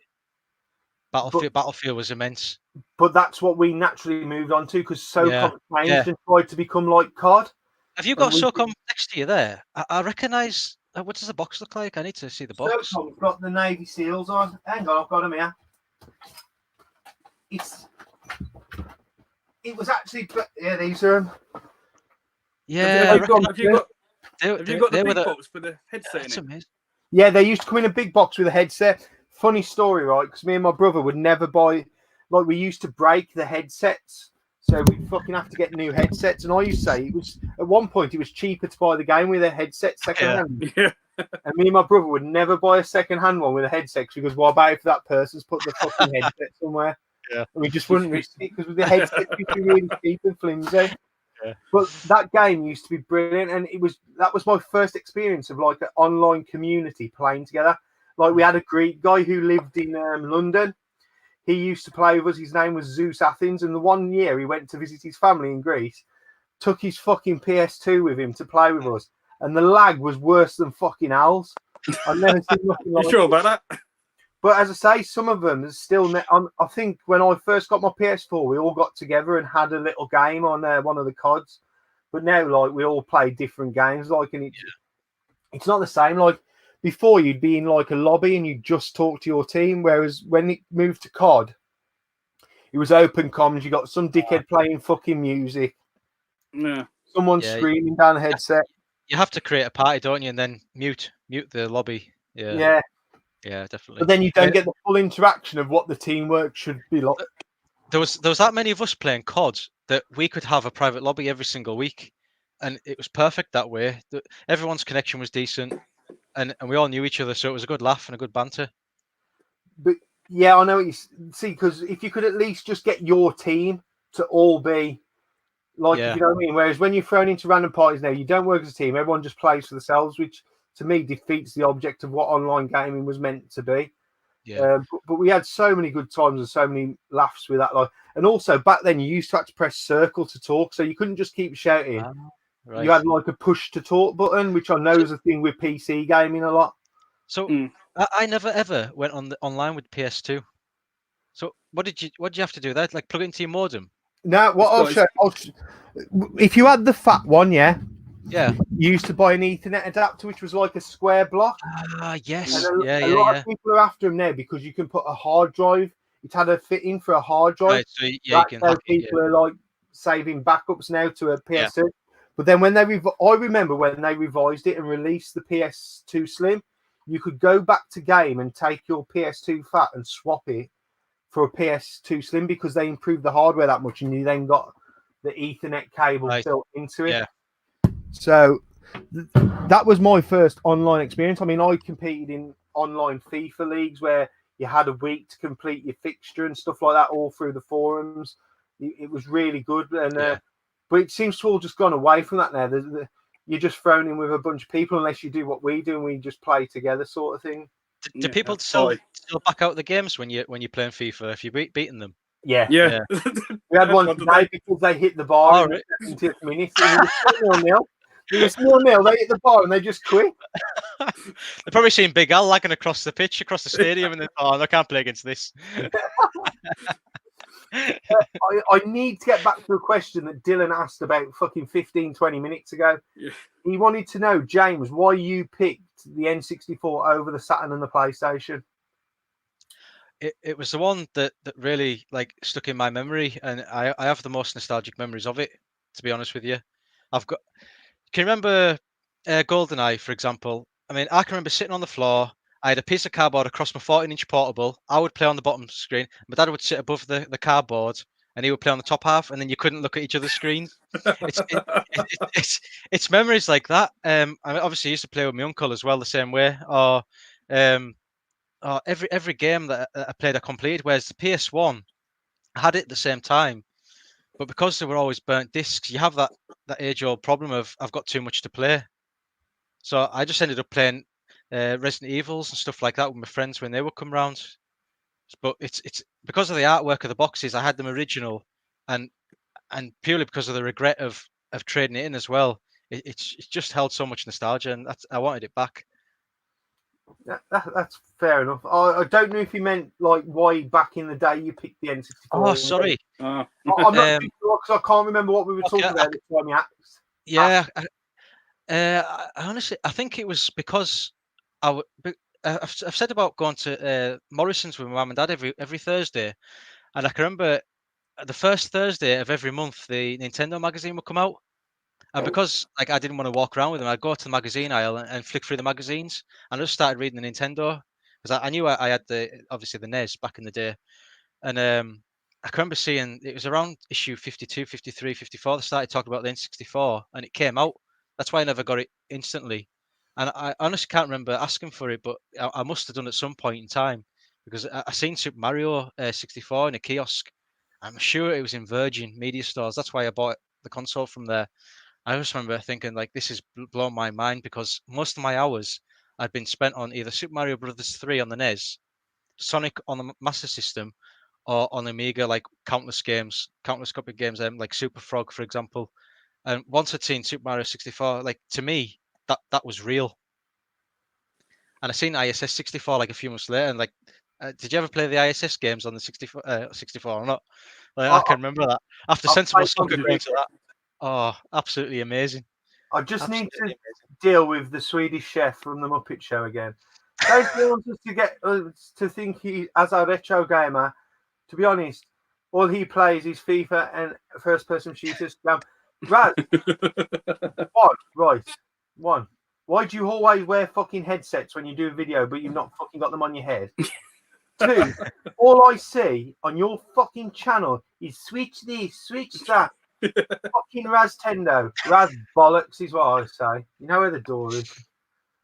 He used to be called Razmataz, didn't he? Razmataz Raz. Razmataz, right, I've got a fucking story now. I'm glad someone's brought that right. The guy who taught me to drive, right, this is how dodgy my driving instructor was. On a weekend, he used to run a karaoke at the local pubs called Razmataz, right? Bob's Razmataz was the name of his fucking DJ set. And that's all I can think of when I think of Raz. But Bob, the driving instructor, he taught me and my best mate Dwayne how to drive. And I didn't notice at first, because I never used to look at him. I used to learn to drive. And Dwayne went to me once and went, "Have you seen his hands?" I went, "What do you mean?" And when I fucking looked, he said, "Next time you're in the car, look, man. He's got fucking 2 really long fingers on each hand and 2 really small." And I was like, "Whoa, what the fuck?" Right. And I said, "I reckon that's from flicking through all these fucking records like he'd evolved to through the fucking records on his DJ set." But the only other way I could describe it, have you ever seen the TV series Heidi High? I haven't, though. Have you, Al? Heidi High. It was a fucking like British. People in the comments will fucking know exactly what I mean. He looked like the main guy with the moustache from fucking Heidi High. Now, my brother, he'll do fucking anything to wind me up. So one day I'm going to my driving lesson, and when we used to have the dog, I used to have to climb over the fucking gates halfway up the drive because I was too late to open them. And as I'm climbing over, my brother's outside having a cigarette because my brother smokes. He goes, "Driving instructor's here." I can tell you, sound. And the last words he said before I got in the car was Heidi High. So I'm fucking sat in the car laughing, not being able to pull away, trying to learn how to fucking drive. And my instructor's going, "What's wrong?" And I'm just going, "Nothing." Because then I'm trying not to look at his fucking stubby hands. And now I'm trying not to look at his face because he looks like this guy. How I fucking learned to drive, I do not know. That's nothing at all to do with gaming. So Razzy's going to be fucking crying. But fucking, that's it. I just remember that day that like I couldn't fucking drive because my brother had the last words he'd gone and Heidi High, and that's all I could fucking see was him. So anyway, Al, I have got a question for you. Yep. You're collecting a full NES. Why not? See, to me, if you've got a full Mega Drive, it should be a full Master System to go with that, and I think Stu will probably agree, right? Because Sega for life. But I'm guessing because you're down south, mate. Everyone had NESs back then, didn't they? No, I'm gonna. You keep bringing this up in all your live streams. I do fucking bring up. I've never had a Nintendo until probably about 3 years ago. Other than the Game Boy, which everyone had. Yeah, everyone had Game Boy. I'll give you that. I'd never had a Nintendo system until I picked up the NES. The NES was the first one I got, and that was about 3 years ago. So I don't know where this come from. I'll tell you where it comes from, right? Because I think I mentioned on the stream, I'm in a Facebook group. I'm still in. I'm not very active. Yeah. It's how I got into selling at the events we call Retro Collective Europe. There used to be another Retro Collective in American, and we were like the European like part of it. In fact, I've still got a flag somewhere. And we were all very active in the early days when I was there. We used to post on Instagram and everything. But a lot of them are a lot younger than me, and Ant Harper who's in there, and they've all gone on and, you know, they've gone into other hobbies or they've bought houses, so their collections are gone. But they were all from down south. Like they were all from like London, Kent, Essex way. Couple on by Great Yarmouth, so they're on that coast. But they were all Nintendo this, Nintendo everything. And when you look, Nintendo did massively push in London and promote in the more working class, poor areas like where I'm from. I think I was poor, that's why I never had one. It was all Master System, and that's where it comes from. Because if you imagine, like, my only involvement when I first got into, like, fucking talking to people about games, it was all NES, this, NES. I was like, I had a SNES. I knew what a SNES was, but NES didn't even register in my local area at all. Never. So I never, ever played on a SNES. Really? Yeah, never. I've never played on a SNES or a Mega Drive, like, back in the day. I've played on a Mega Drive now, but I still honestly don't think I've played on a SNES. I can't remember ever. I'd never played a SNES until this year. Really? Where'd you get one for? Was it a good price? I had to buy a new power cable for it. The power cable didn't work. Oh, I'm serious, it didn't work. Why didn't you tell me? I've got loads, but it should have worked. Actually, I'm not fucking trusting anything that goes into your house, actually. But if you'd have told me, I do have spare power cables. I thought Stu was joking me when he told me that. I'd have fucking sorted you a new one. So Nick, see, now I owe you something now. Now I feel I owe you something because other than to the Gebsy's girlfriend, I don't sell purposely faulty goods, which I did once. Because I knew she was taking my good power supply and I just gave her one that was a bit worn. Yeah, because all the other games that you give me ended up to a certain YouTuber. Yeah, I know. Fucking dodgy Danester. Well, guarantee runs out when they walk away. Just like a car booter. Yeah. Sold the scene. Sold the scene. Retro Bear, who lives in the next house to me, as everyone thinks, says Nez just weren't popular in our neck of the woods. Dan, they weren't, and I think most of the north part of the country was pretty much. Yeah. Oh, it's gone. It's gone. It's pressed the wrong button again. Are we running the stream then? It looks like it. Are we still live? I don't even know. Yeah, I back. What is this? Because I've got fat hands. I saw because this mouse is like completely. I don't want to say touch screen, but very much so. If I fucking tap it, sometimes it kicks me out. Al's hacked the stream. He doesn't have the technology or the know-how. Right, Raz has asked this question several fucking times over. It's easier to get Nez B set than Nez A set. B sold way more. Yeah, because fucking. Yeah, it doesn't. It's not in English. Well, Raz can't fucking speak English anyway, so it's all right for him. Fucking broken English, all right. All he comes in here for is making stupid comments. Right, I've got an interesting question for you two anyway, because you're both new in this YouTube journey.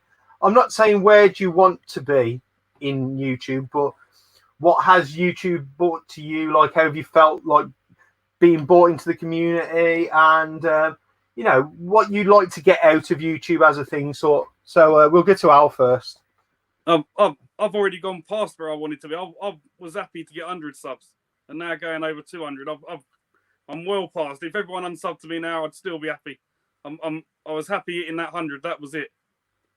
So whoever does sub to me, thank you. But I'm well past what I should have. There's plenty more other better channels out there.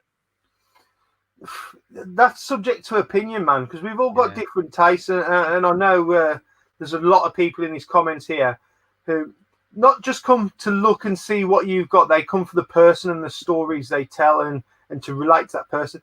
Like, I hate to tell you all, I'm exactly like I am in person, like I am here. If you can see me in person, I will take the piss out of you. I am sarcastic and I am a little bit of a prick, and I do like a beer, but at least you know what to expect. Whereas I think sometimes where people put on a front or a facade, it then makes everything awkward, and then people can be disappointed in who they meet, maybe. Yeah. But how about you, James? Like, you're fucking, you know, you're fresh out the blocks. I honestly, like, I've been a bit taken aback by like the amount of people that's supported me from the off. I didn't expect any of it. So I think last time I checked, I was on 64 subscribers, which is obviously apt, and I'd be happy there. Like, I've got a little audience. I'm happy to talk to everyone as long as they want to comment and talk to me about their nostalgia. That's fine by me. I've got no ideas about. I don't want to be a big YouTuber. I don't want to make money because I've got my own job, and I don't want to be a personality because that's just not me as a person. I just want to put my nostalgic memories out there because I was saying this to my friend Kevin like the other day. They're starting to get a bit hazy now, and I'm starting to forget things from as a kid that I did as a kid. So I want to get them onto video so I can talk to people about them, and then hopefully when my son's older, he can look back on it and think that was my dad's interests, and it's a talking point. That's basically what I want to do. I just want to have a bit of fun doing it as well. And I think that's a brilliant way to be. I mean, the one thing I've enjoyed about doing this stream, especially with lots of different people, like just when fucking you mentioned Razmataz, that fucking sparked something in my head that I remember from years ago. And it gave me the chance to put that story out there. And that's happened so many times in this stream that someone has brought something up that I remember from years gone by, and it's almost like jogged my memory. Like with Gas said when he was in, we were talking VHSs the other day. I love that. Do you know why? Because I can remember my friend Jordan come round to my house. We'd have sleepovers, and we'd literally watch my dad's uncertified VHS tapes. You'd have like Rawhead Rex. I don't know if you ever watched that, like horror films, like My Bloody Valentine's, Driller Killer, stuff like that. And we'd watch them, and it was fantastic. Neon Maniacs. It's like all these videos that you could never buy. Like the great memories. I enjoyed that stream. Well, funny you should mention that. A lot of the stuff I was scared of as a kid is now my favourite go-to stuff. Do you know what? Ask me in a second. What scared me the most as a kid? Like when you Okay, finished. we'll talk about, but you mentioning that, I remember like during the 6 weeks holidays, my mom used to work days, so like I'd have mates just like when I was in the 13, 14, mom used to leave me at home for a couple of hours. So my mate, who was a couple of years older, Ricky Ahern, he's fucking big bodybuilder now. He's a right big cunt, but he used to come round and he was obsessed with horrors. So he used to come round and my dad's fucking VHS collection used to blow his mind. Like, so he just put them on, like, and he put Halloween on, the very first Halloween. Jesus. Yeah. And it fucking terrified me. But you ask me now, Halloween is my favourite film of all time. Yeah. Brilliant film. John Carpenter's my favourite producer and director of all time. But Halloween was my favourite fucking film go-to. But yeah, it terrorised me. I like the Friday Nightmare on Elm Street. They terrorised me. Jaws used to terrorise me. Yeah. But I'll tell you something now, and I forgot to mention it when Alex Nintendo Arcade was on, because he was talking about. Remember the original Space Invaders cab with a big black monster on the side? Yeah. As a little child, like, when I was like fucking 4 or 5 and we used to go around the arcades, that machine used to frighten me. But yes, it was the fucking, it's one of my favourite fucking emblems now. Now, purely, maybe this has something to do with who I am as a person, because I like being scared. I like being scared by stuff. I like watching horror films. I'm the same, yeah. Like, if you go through and watch my YouTube watch history, every night on a night, I put my headphones in, I'll fall asleep listening to fucking scary tales to fall asleep. It's just weird. Like what's it called? Creepypasta? Yeah, stuff like that. I fall to sleep listening to that, because I sleep better when I must be fucking terrified for some reason. It's really weird. But you know what? I've got memories of like lying in my bed as a kid, and all I could hear from downstairs was like, the Halloween theme tune. Oh, like I can remember lying in bed thinking about that Michael Myers mask. I think, I bought one, 50 quid I paid for one. Yeah, it's Captain Kirk, isn't it? It's William Shatner. Yeah, William Shatner. It's a William Shatner mask, and they painted white, because John Carpenter always jokes he owes all his money to fucking William Shatner. That was scary. But the one even scarier than that for me was Dawn of the Dead, the original one in the shopping mall. Yes. Oh, I hated that as a kid. It took me till about maybe 17, 18 to watch that. I just hated it. I don't know why. I think I just walked in at the wrong time when I was little, and it just stuck with us for there. That was the same with me with Nightmare on Elm Street. When my brother came back drinking, it was the scene where Freddy was in the alley and his arms grow and fucking everything. I woke up in the middle of the night seeing that, and it was his face. His face terrified me, man. Similar thing happened with Chucky as well. The doll, Chucky. Yeah. Oh yeah, I was trying to watch the new one last night on Netflix, but they were having a problem streaming it and it wouldn't let it go on, so I had to fucking watch something else instead. Yeah. But I watch all sorts of weird stuff like about Bigfoot and all that, because that's my. I'm sure I'm desensitized now because of watching all those when I was a kid. Definitely. Yeah, I think I've got very little filter because of the stuff I used to watch and was acceptable when I was a kid. I have found, to be honest though, as I'm getting older and I'm playing games in the dark with my headset on, that is scary. Like Resident Evil 2s and stuff like that. They definitely get you again now. God, yeah. Horatio Van Basten, that is my second favorite. They live, yeah. Is it Roddy Piper in that one? Yeah, and that class. Yeah, and he quotes the line that they use later in Duke Nukem. I came here to chew bubblegum. Yeah, that is class. Yeah, absolute class. I always wanted the shades. Sorry, Al. Do you have any interesting videos? Because me and James are just going on for a while. Nah, I just watch whatever. I normally watch what you tell me to put on Netflix. Have you watched The Platform then yet? The what? The Platform? I've only mentioned it on this stream about 10 times. Even Bangkok Ian's fun to watch it. What have you watched then that I've recommended? And don't say the Geb's fucking fan only. Tiger King. Yeah. Oh, he's fucking mentioned it. There he is. Look at that. My missus bought me this as a present today. She came in when we were streaming FIFA. She came in with this parcel. And I was thinking, I'm sure my Vectrex t-shirt come ages ago. And she was going to open it, and I'm like, what the fuck's in here? And I opened it, I saw that, I thought, I've got to wear that tonight on the stream. Nice. Do you watch Netflix, James? Yeah, I've got Netflix. Have you seen High School Girl yet? Because no one seems to have watched it. Seen what? Sorry, High School Girl. High School Girl.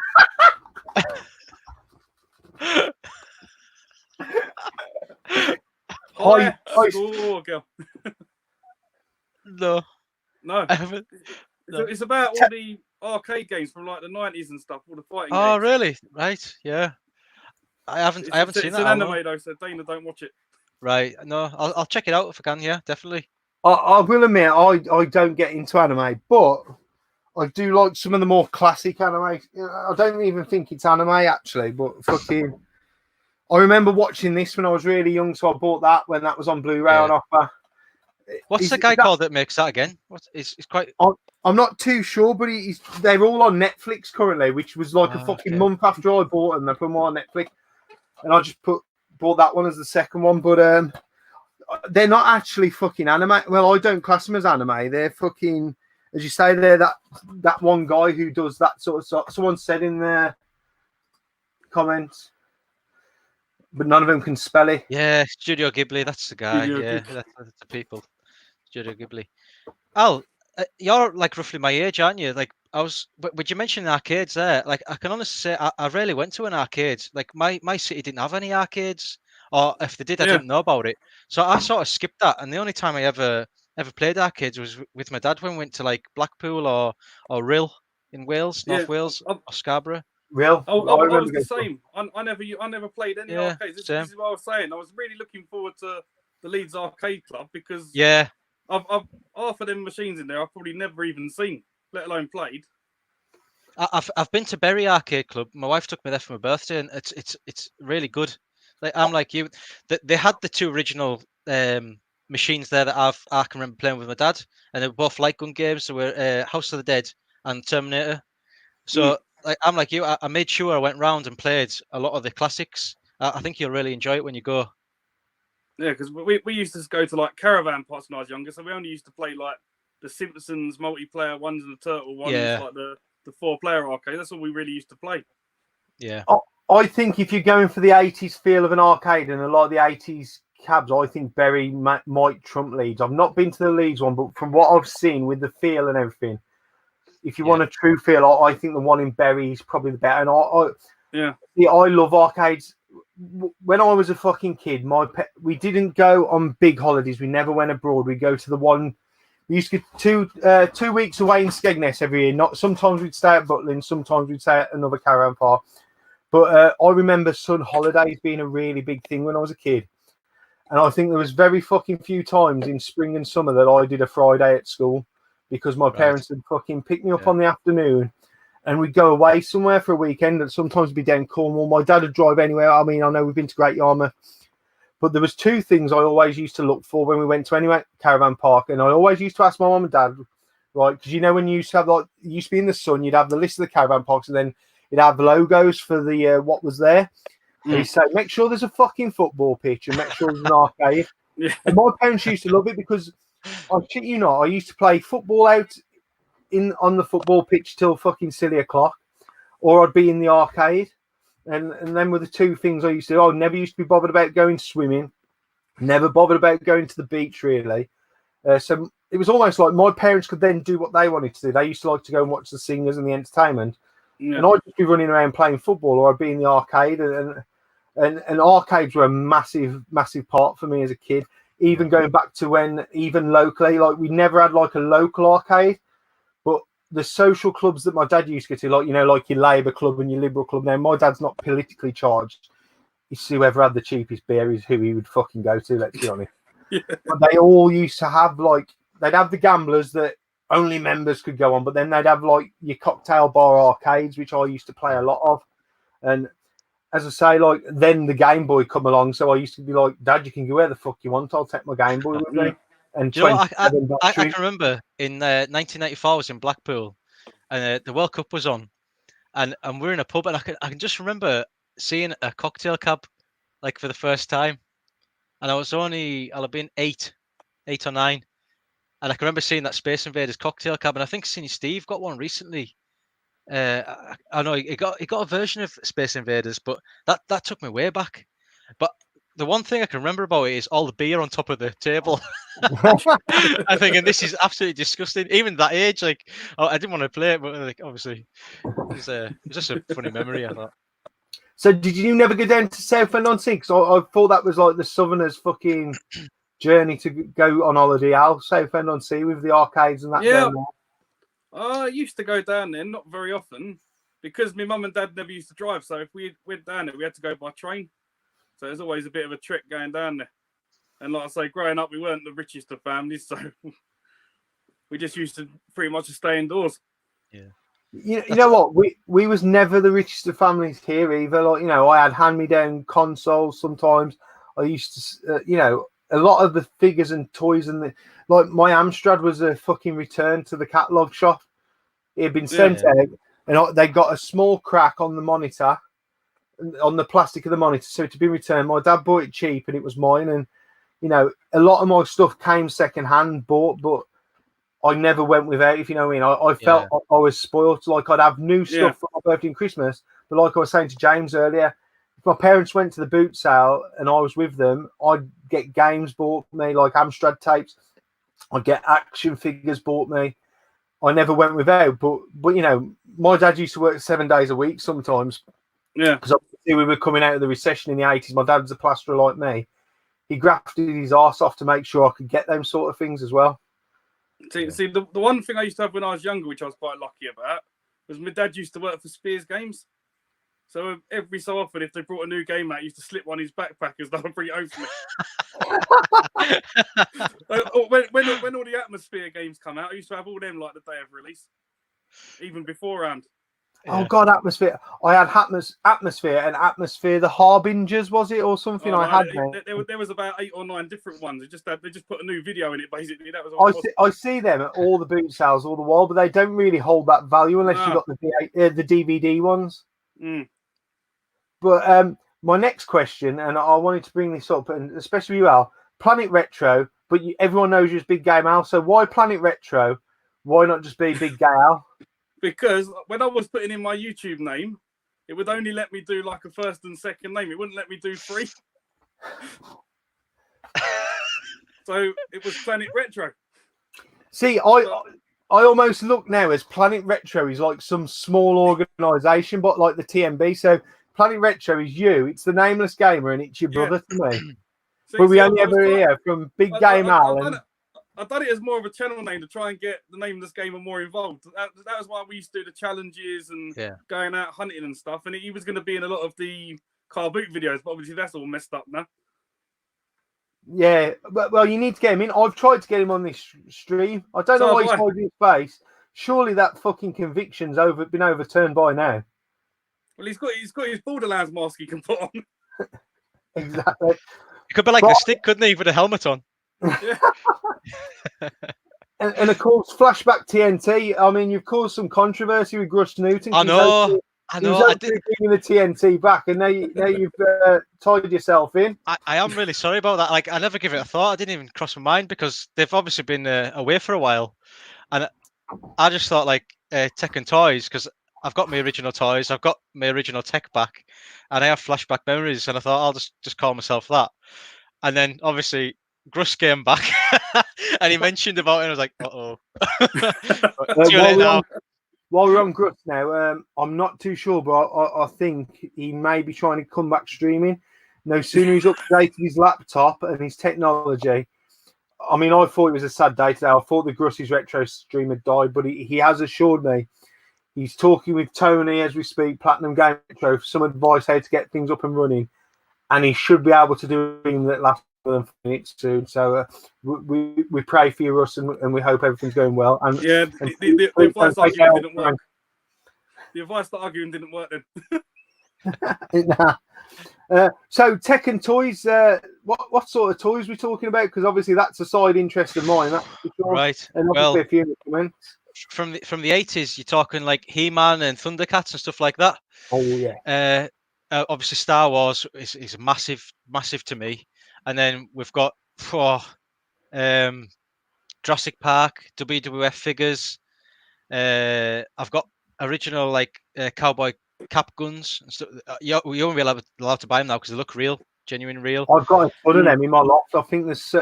I don't even know if to sell them on eBay currently, are you? Because of the. No, you're not allowed to.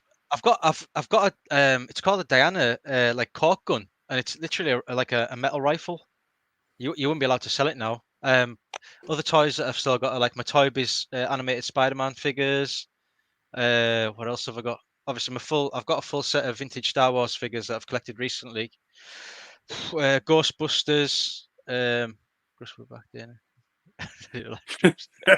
I don't know. I haven't heard them mentioned because I don't know if they were that popular. But I collected the remember the Kenner Alien and Predator figures. Yes. And God, I love them. You went to Real, didn't you? You used to go to Real.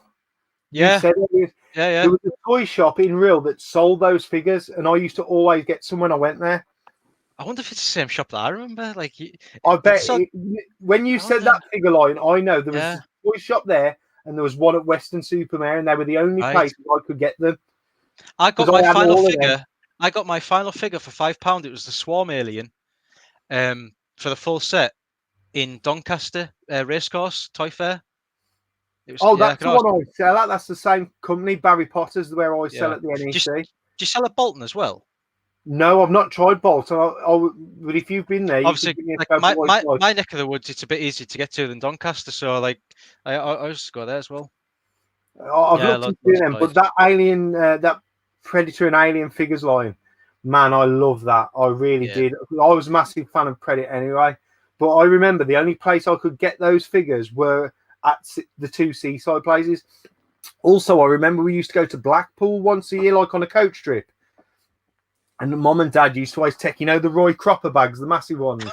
They used to buy the massive Roy Cropper bags. Yeah. And we always used to go around my birthday, and I used to fill them with figures, Turtles figures.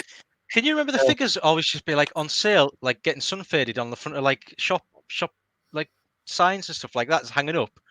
I remember Star Wars figures being in, I don't want to say a Poundland, but it was something like that in the basket for 29p a pop. That's amazing, like when you think back. But no one was interested in them because there was like, everyone wants He-Man, these bigger figures and stuff like that. Al, can we bring you in? Did you have toys? Turtles. I used to have all the Turtles toys. I used to have I used to have the hideout, the sewer, the blimp was always a good one. To inflate it. Do you remember that? The blimp? Yeah, that was a great one. I don't think hardly anyone has a fully incomplete blimp now because I'm sure they ripped to shreds, didn't they? Yeah, they did. I think my one hit the roof and ripped off the old, the weird. Do you remember the ball ache coming up to that Christmas? Your parents trying to get all 4 turtles and the Power Rangers. I remember when the Power Rangers come out. Power Rangers, yeah. I remember the ball ache my mum and dad to get me the full set of them figures for Christmas. The thing is, you needed the full set to make the Mega Drive. Oh man, I had a Megazord, and I found it at the boot sale, and I was so buzzing because I'd never seen a complete Megazord before at the booter. I bought it for something like £6-7. Yeah. I got it home and I was trying to convert it. The dickhead had only super glued it all together because a figure, it was really loose and jerky. So what he'd done to keep it to fucking together, he'd super glued it. I was absolutely gutted. Did it have the sword? Because that was normally what was always missing. Yeah, he had the sword. With the I had a dragon sword, but that was the tail missing, which then became its sword and stuff like its sword and that.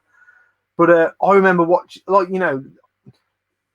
I don't think the toys that kids have nowadays are anywhere near as good, but I certainly don't think the cartoons that they watch are as fucking anywhere near. I always think somewhere around fucking 2000, everyone forgot how to draw because everything's drawn utter shit now. Like He-Man was a good drawn cartoon, Thundercats was a good drawn cartoon, Visionaries, stuff like even your lesser ones that had a lesser figure line were fucking really good animation.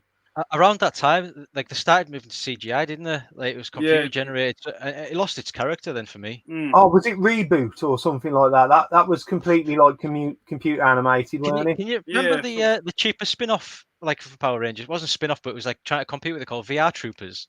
VR Troopers, VR. Have you? Nice. Yeah, I've got a couple of those figures. I remember VR Troopers. Well, I mean, I watch cartoons like religiously, like my Saturday morning, and coming home from school. Mask toys. Pete saying in the comments, Mask toys were unbelievable. Oh, Mask, brilliant. fucking brilliant. Like, they don't make stuff like that anymore. Nowhere near. Nowhere near. I was never into Transformers. I used to enjoy Mask more than Transformers. I can see that, man. I loved anything, like any cartoon, but I don't, like how we look back on some of like our consoles and that, and it's like with rose tinted glasses almost. Yeah. I don't believe that when it comes to cartoons. No, I believe they don't change. They're legit, like. Yeah, I've had that with a few N64 games I've played back.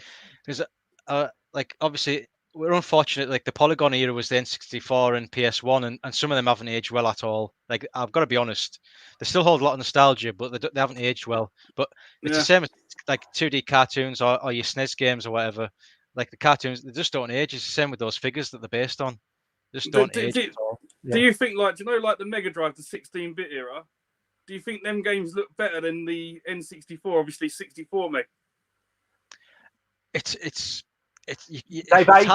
hard to compare. The Mega Drive probably. I see. I can't.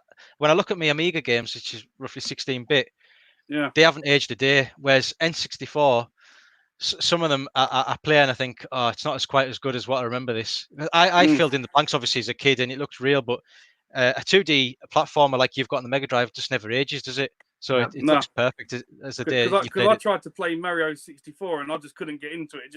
I can understand that. I can understand it. Yeah. I have no nostalgia for the N64 other than playing 4-player GoldenEye with my mates. I've told the story many times. That's a very common memory. But I don't know if it's still on my Instagram, but Rob, Stu's mate, Rob Foot, who's been on the panel twice. Yep.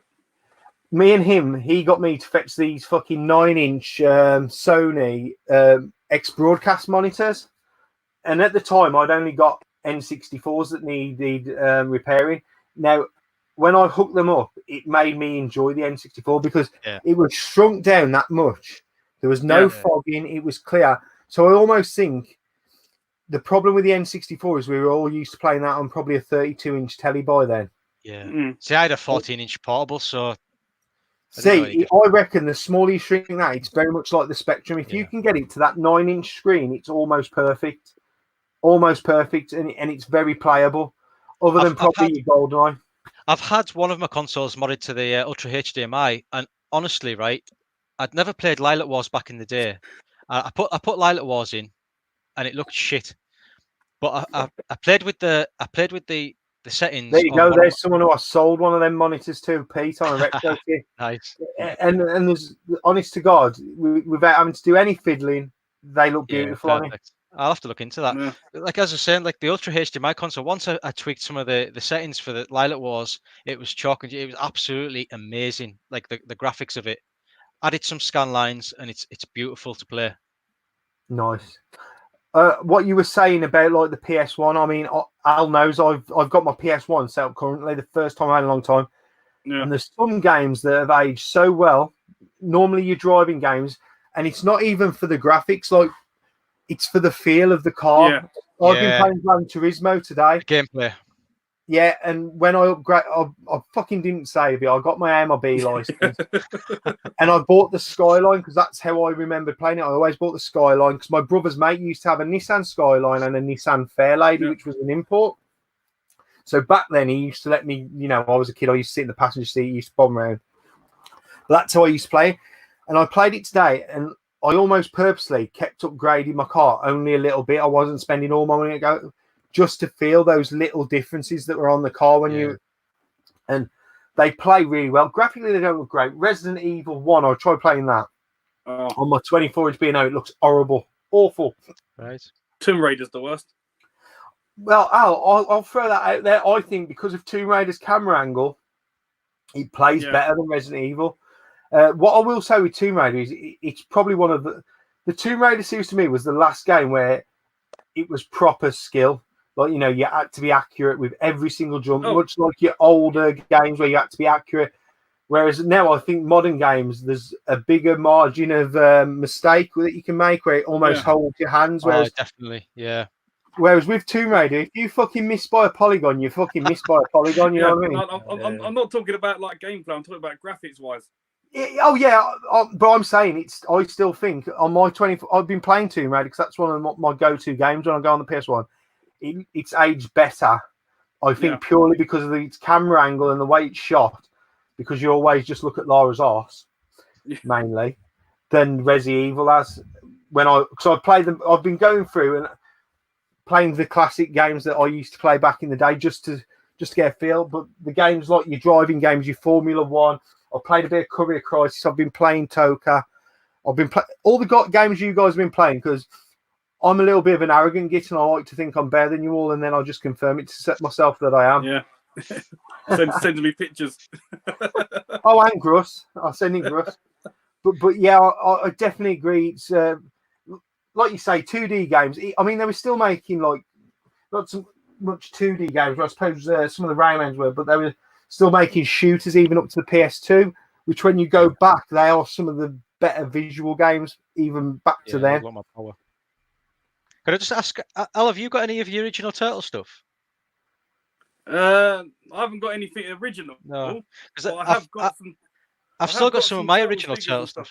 You have to show us because I've got like quite a fair bit from when I was little, and I've got like colouring books from when I was 3 years old. And I've actually got an original Warburton's bread roll like bag. No, you get your bread rolls in. Yeah, I've honestly still got that. Like, you mean Cobbs? Oh yeah, here we go. Yeah, Cobbs rolls, Baps. I would have had all my original stuff, but my dad decided to go to a car boot when I was about 10 and sell it all. That happened to Dana as well. Yeah. Yeah, man. My parents, they sold. There's this one Thundercats figure, you might know it, the Moat Monster, the blue one. Oh, what the thing they ride like the lion type? No, the big blue monster. It's called the Moat Monster. It was one of the last Thundercats figures they made. Yeah. I've sold one of them previously this year with no wings for like 60 quid. Yeah. I know I had that complete with wings, and my parents probably sold that for £1 each back in the late 90s. If you want to talk about toys like that, you want to talk to the Nameless Gamer. That's the guy you want to talk to because he needs a channel. He needs a channel. Won't fucking come on. Yeah. I mean, I used to have my box of figures, and then I had a box that was like what you called your mini figures. I've got Muscle Men. I've got hundreds of Muscle Men.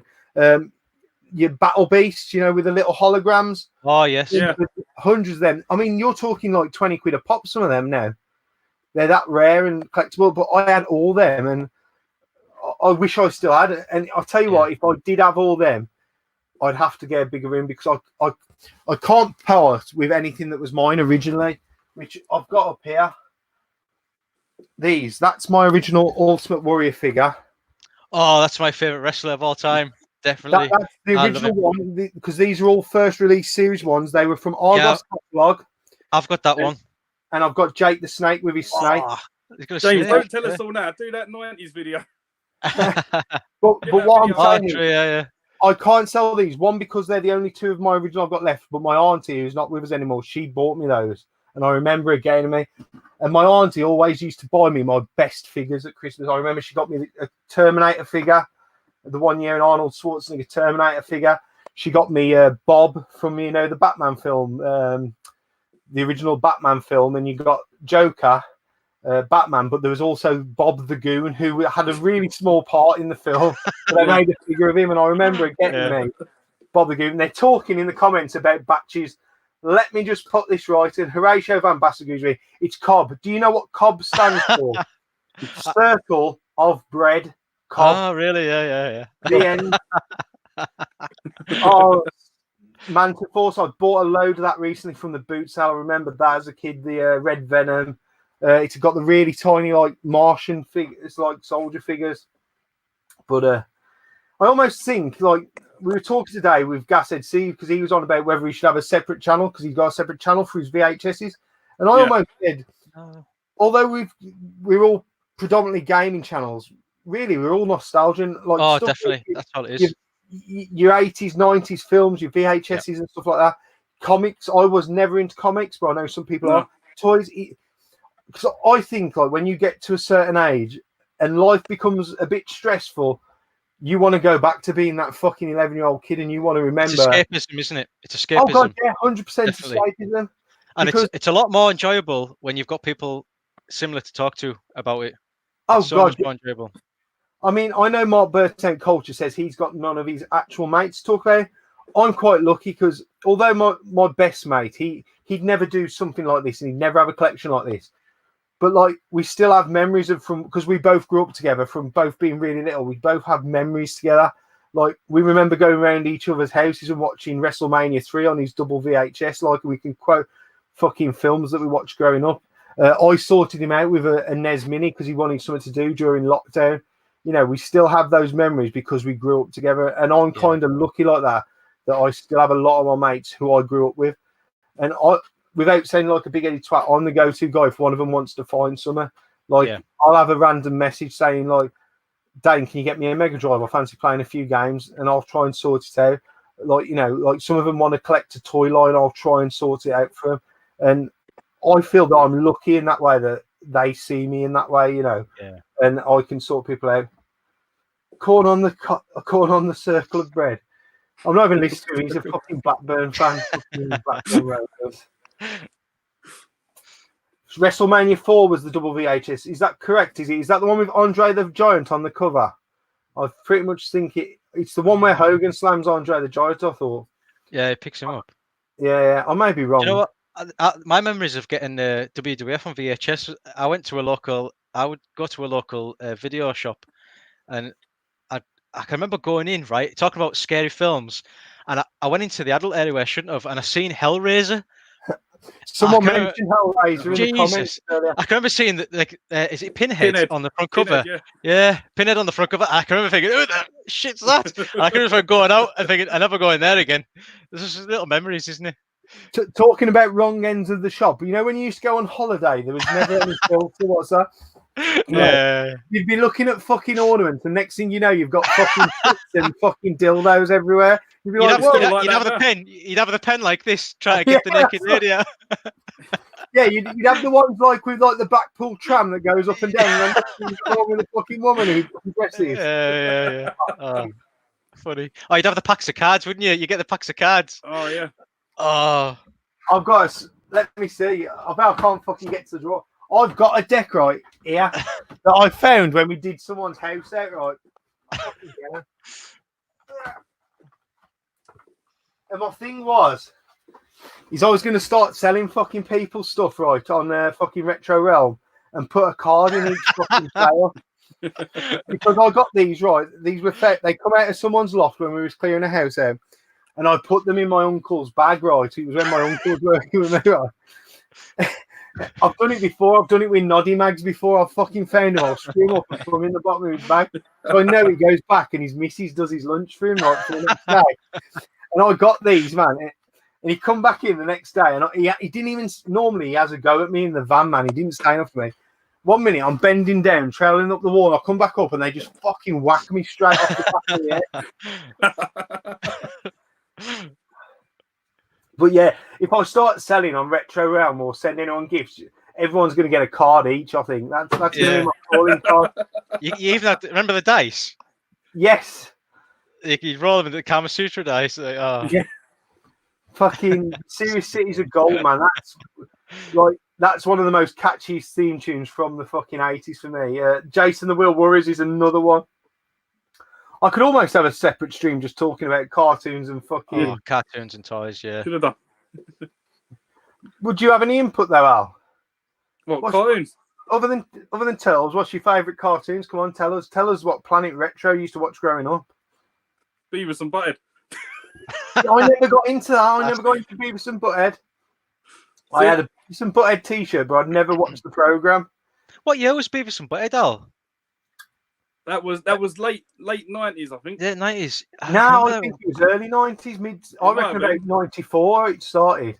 She ran for quite a long time. I never really got into it until like the 2000s, because obviously was that the same time as like so I didn't really understand it. Like South Park and that, like South Park was about late 90s.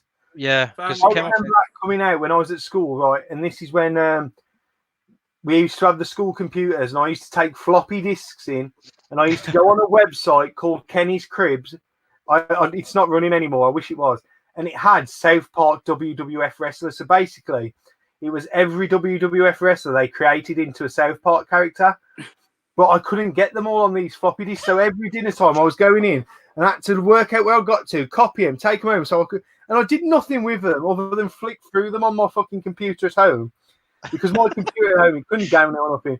But I just got a complete set of fucking like the South Park wrestlers. And I used to get excited because I think it was the end of it, the beginning of every month, they'd upload new ones, updated ones, and I'd be fucking downloading these South Park fucking wrestlers. And ECW there was WCW. I can remember having Game Boy ROMs on floppy disks, swapping it with my mates.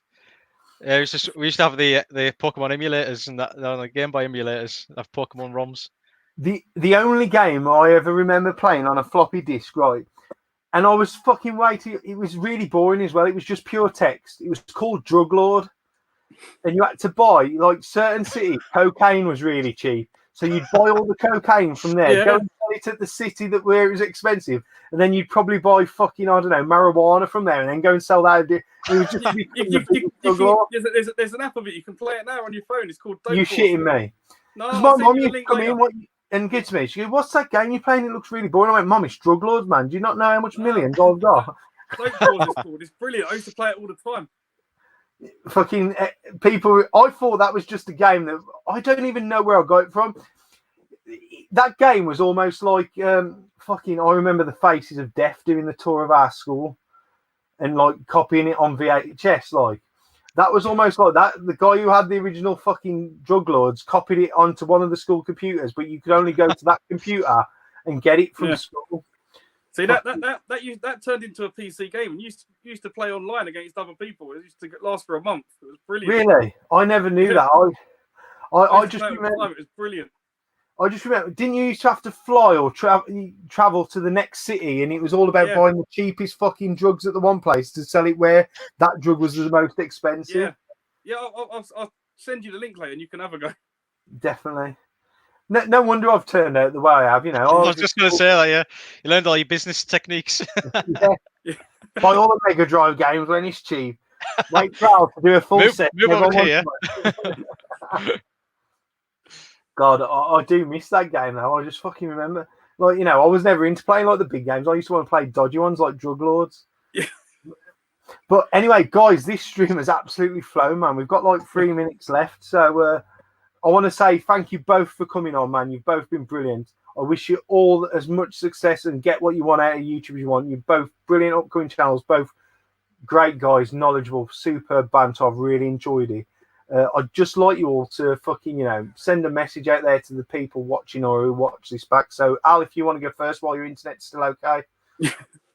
Well, I'm glad you've all had me, and my internet's lasted all right for the last hour and a half anyway. But yeah, just keep yourself safe out there. Don't go out unless you don't need. If you don't need to, and don't go and buy all the bog roll because it seems to be restocking back in shops now, so we seem to be all right. And more importantly, go over to Gaming Off the Grid and vote for Planet Retro for YouTuber of the Month. Where's your chair, Al? Where's your chair? You probably got a better picture show. Go on, show him. Fucking hell, Can't even see it. Nah. Yeah. Brilliant. And James, if you want to put a message out to your new viewing public, because you're a great up and coming channel, mate.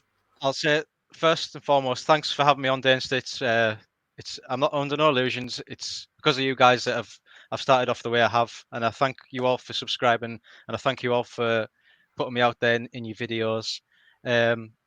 Hopefully the community can continue to grow together like it has been the last month or so, and we can come together and just listen to government guidelines, stay safe, and once this is all over, hopefully we can all come through it and then appreciate what normal life was like and really not take it for granted.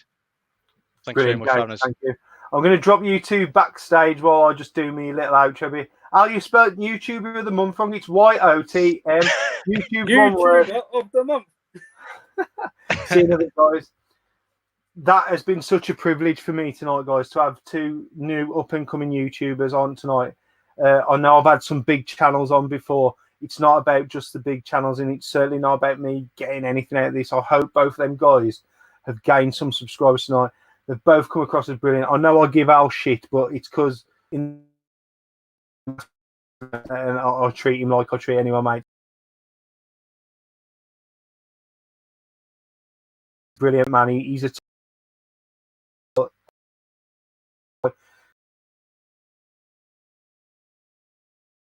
and the Flashback TNT just guys a sub.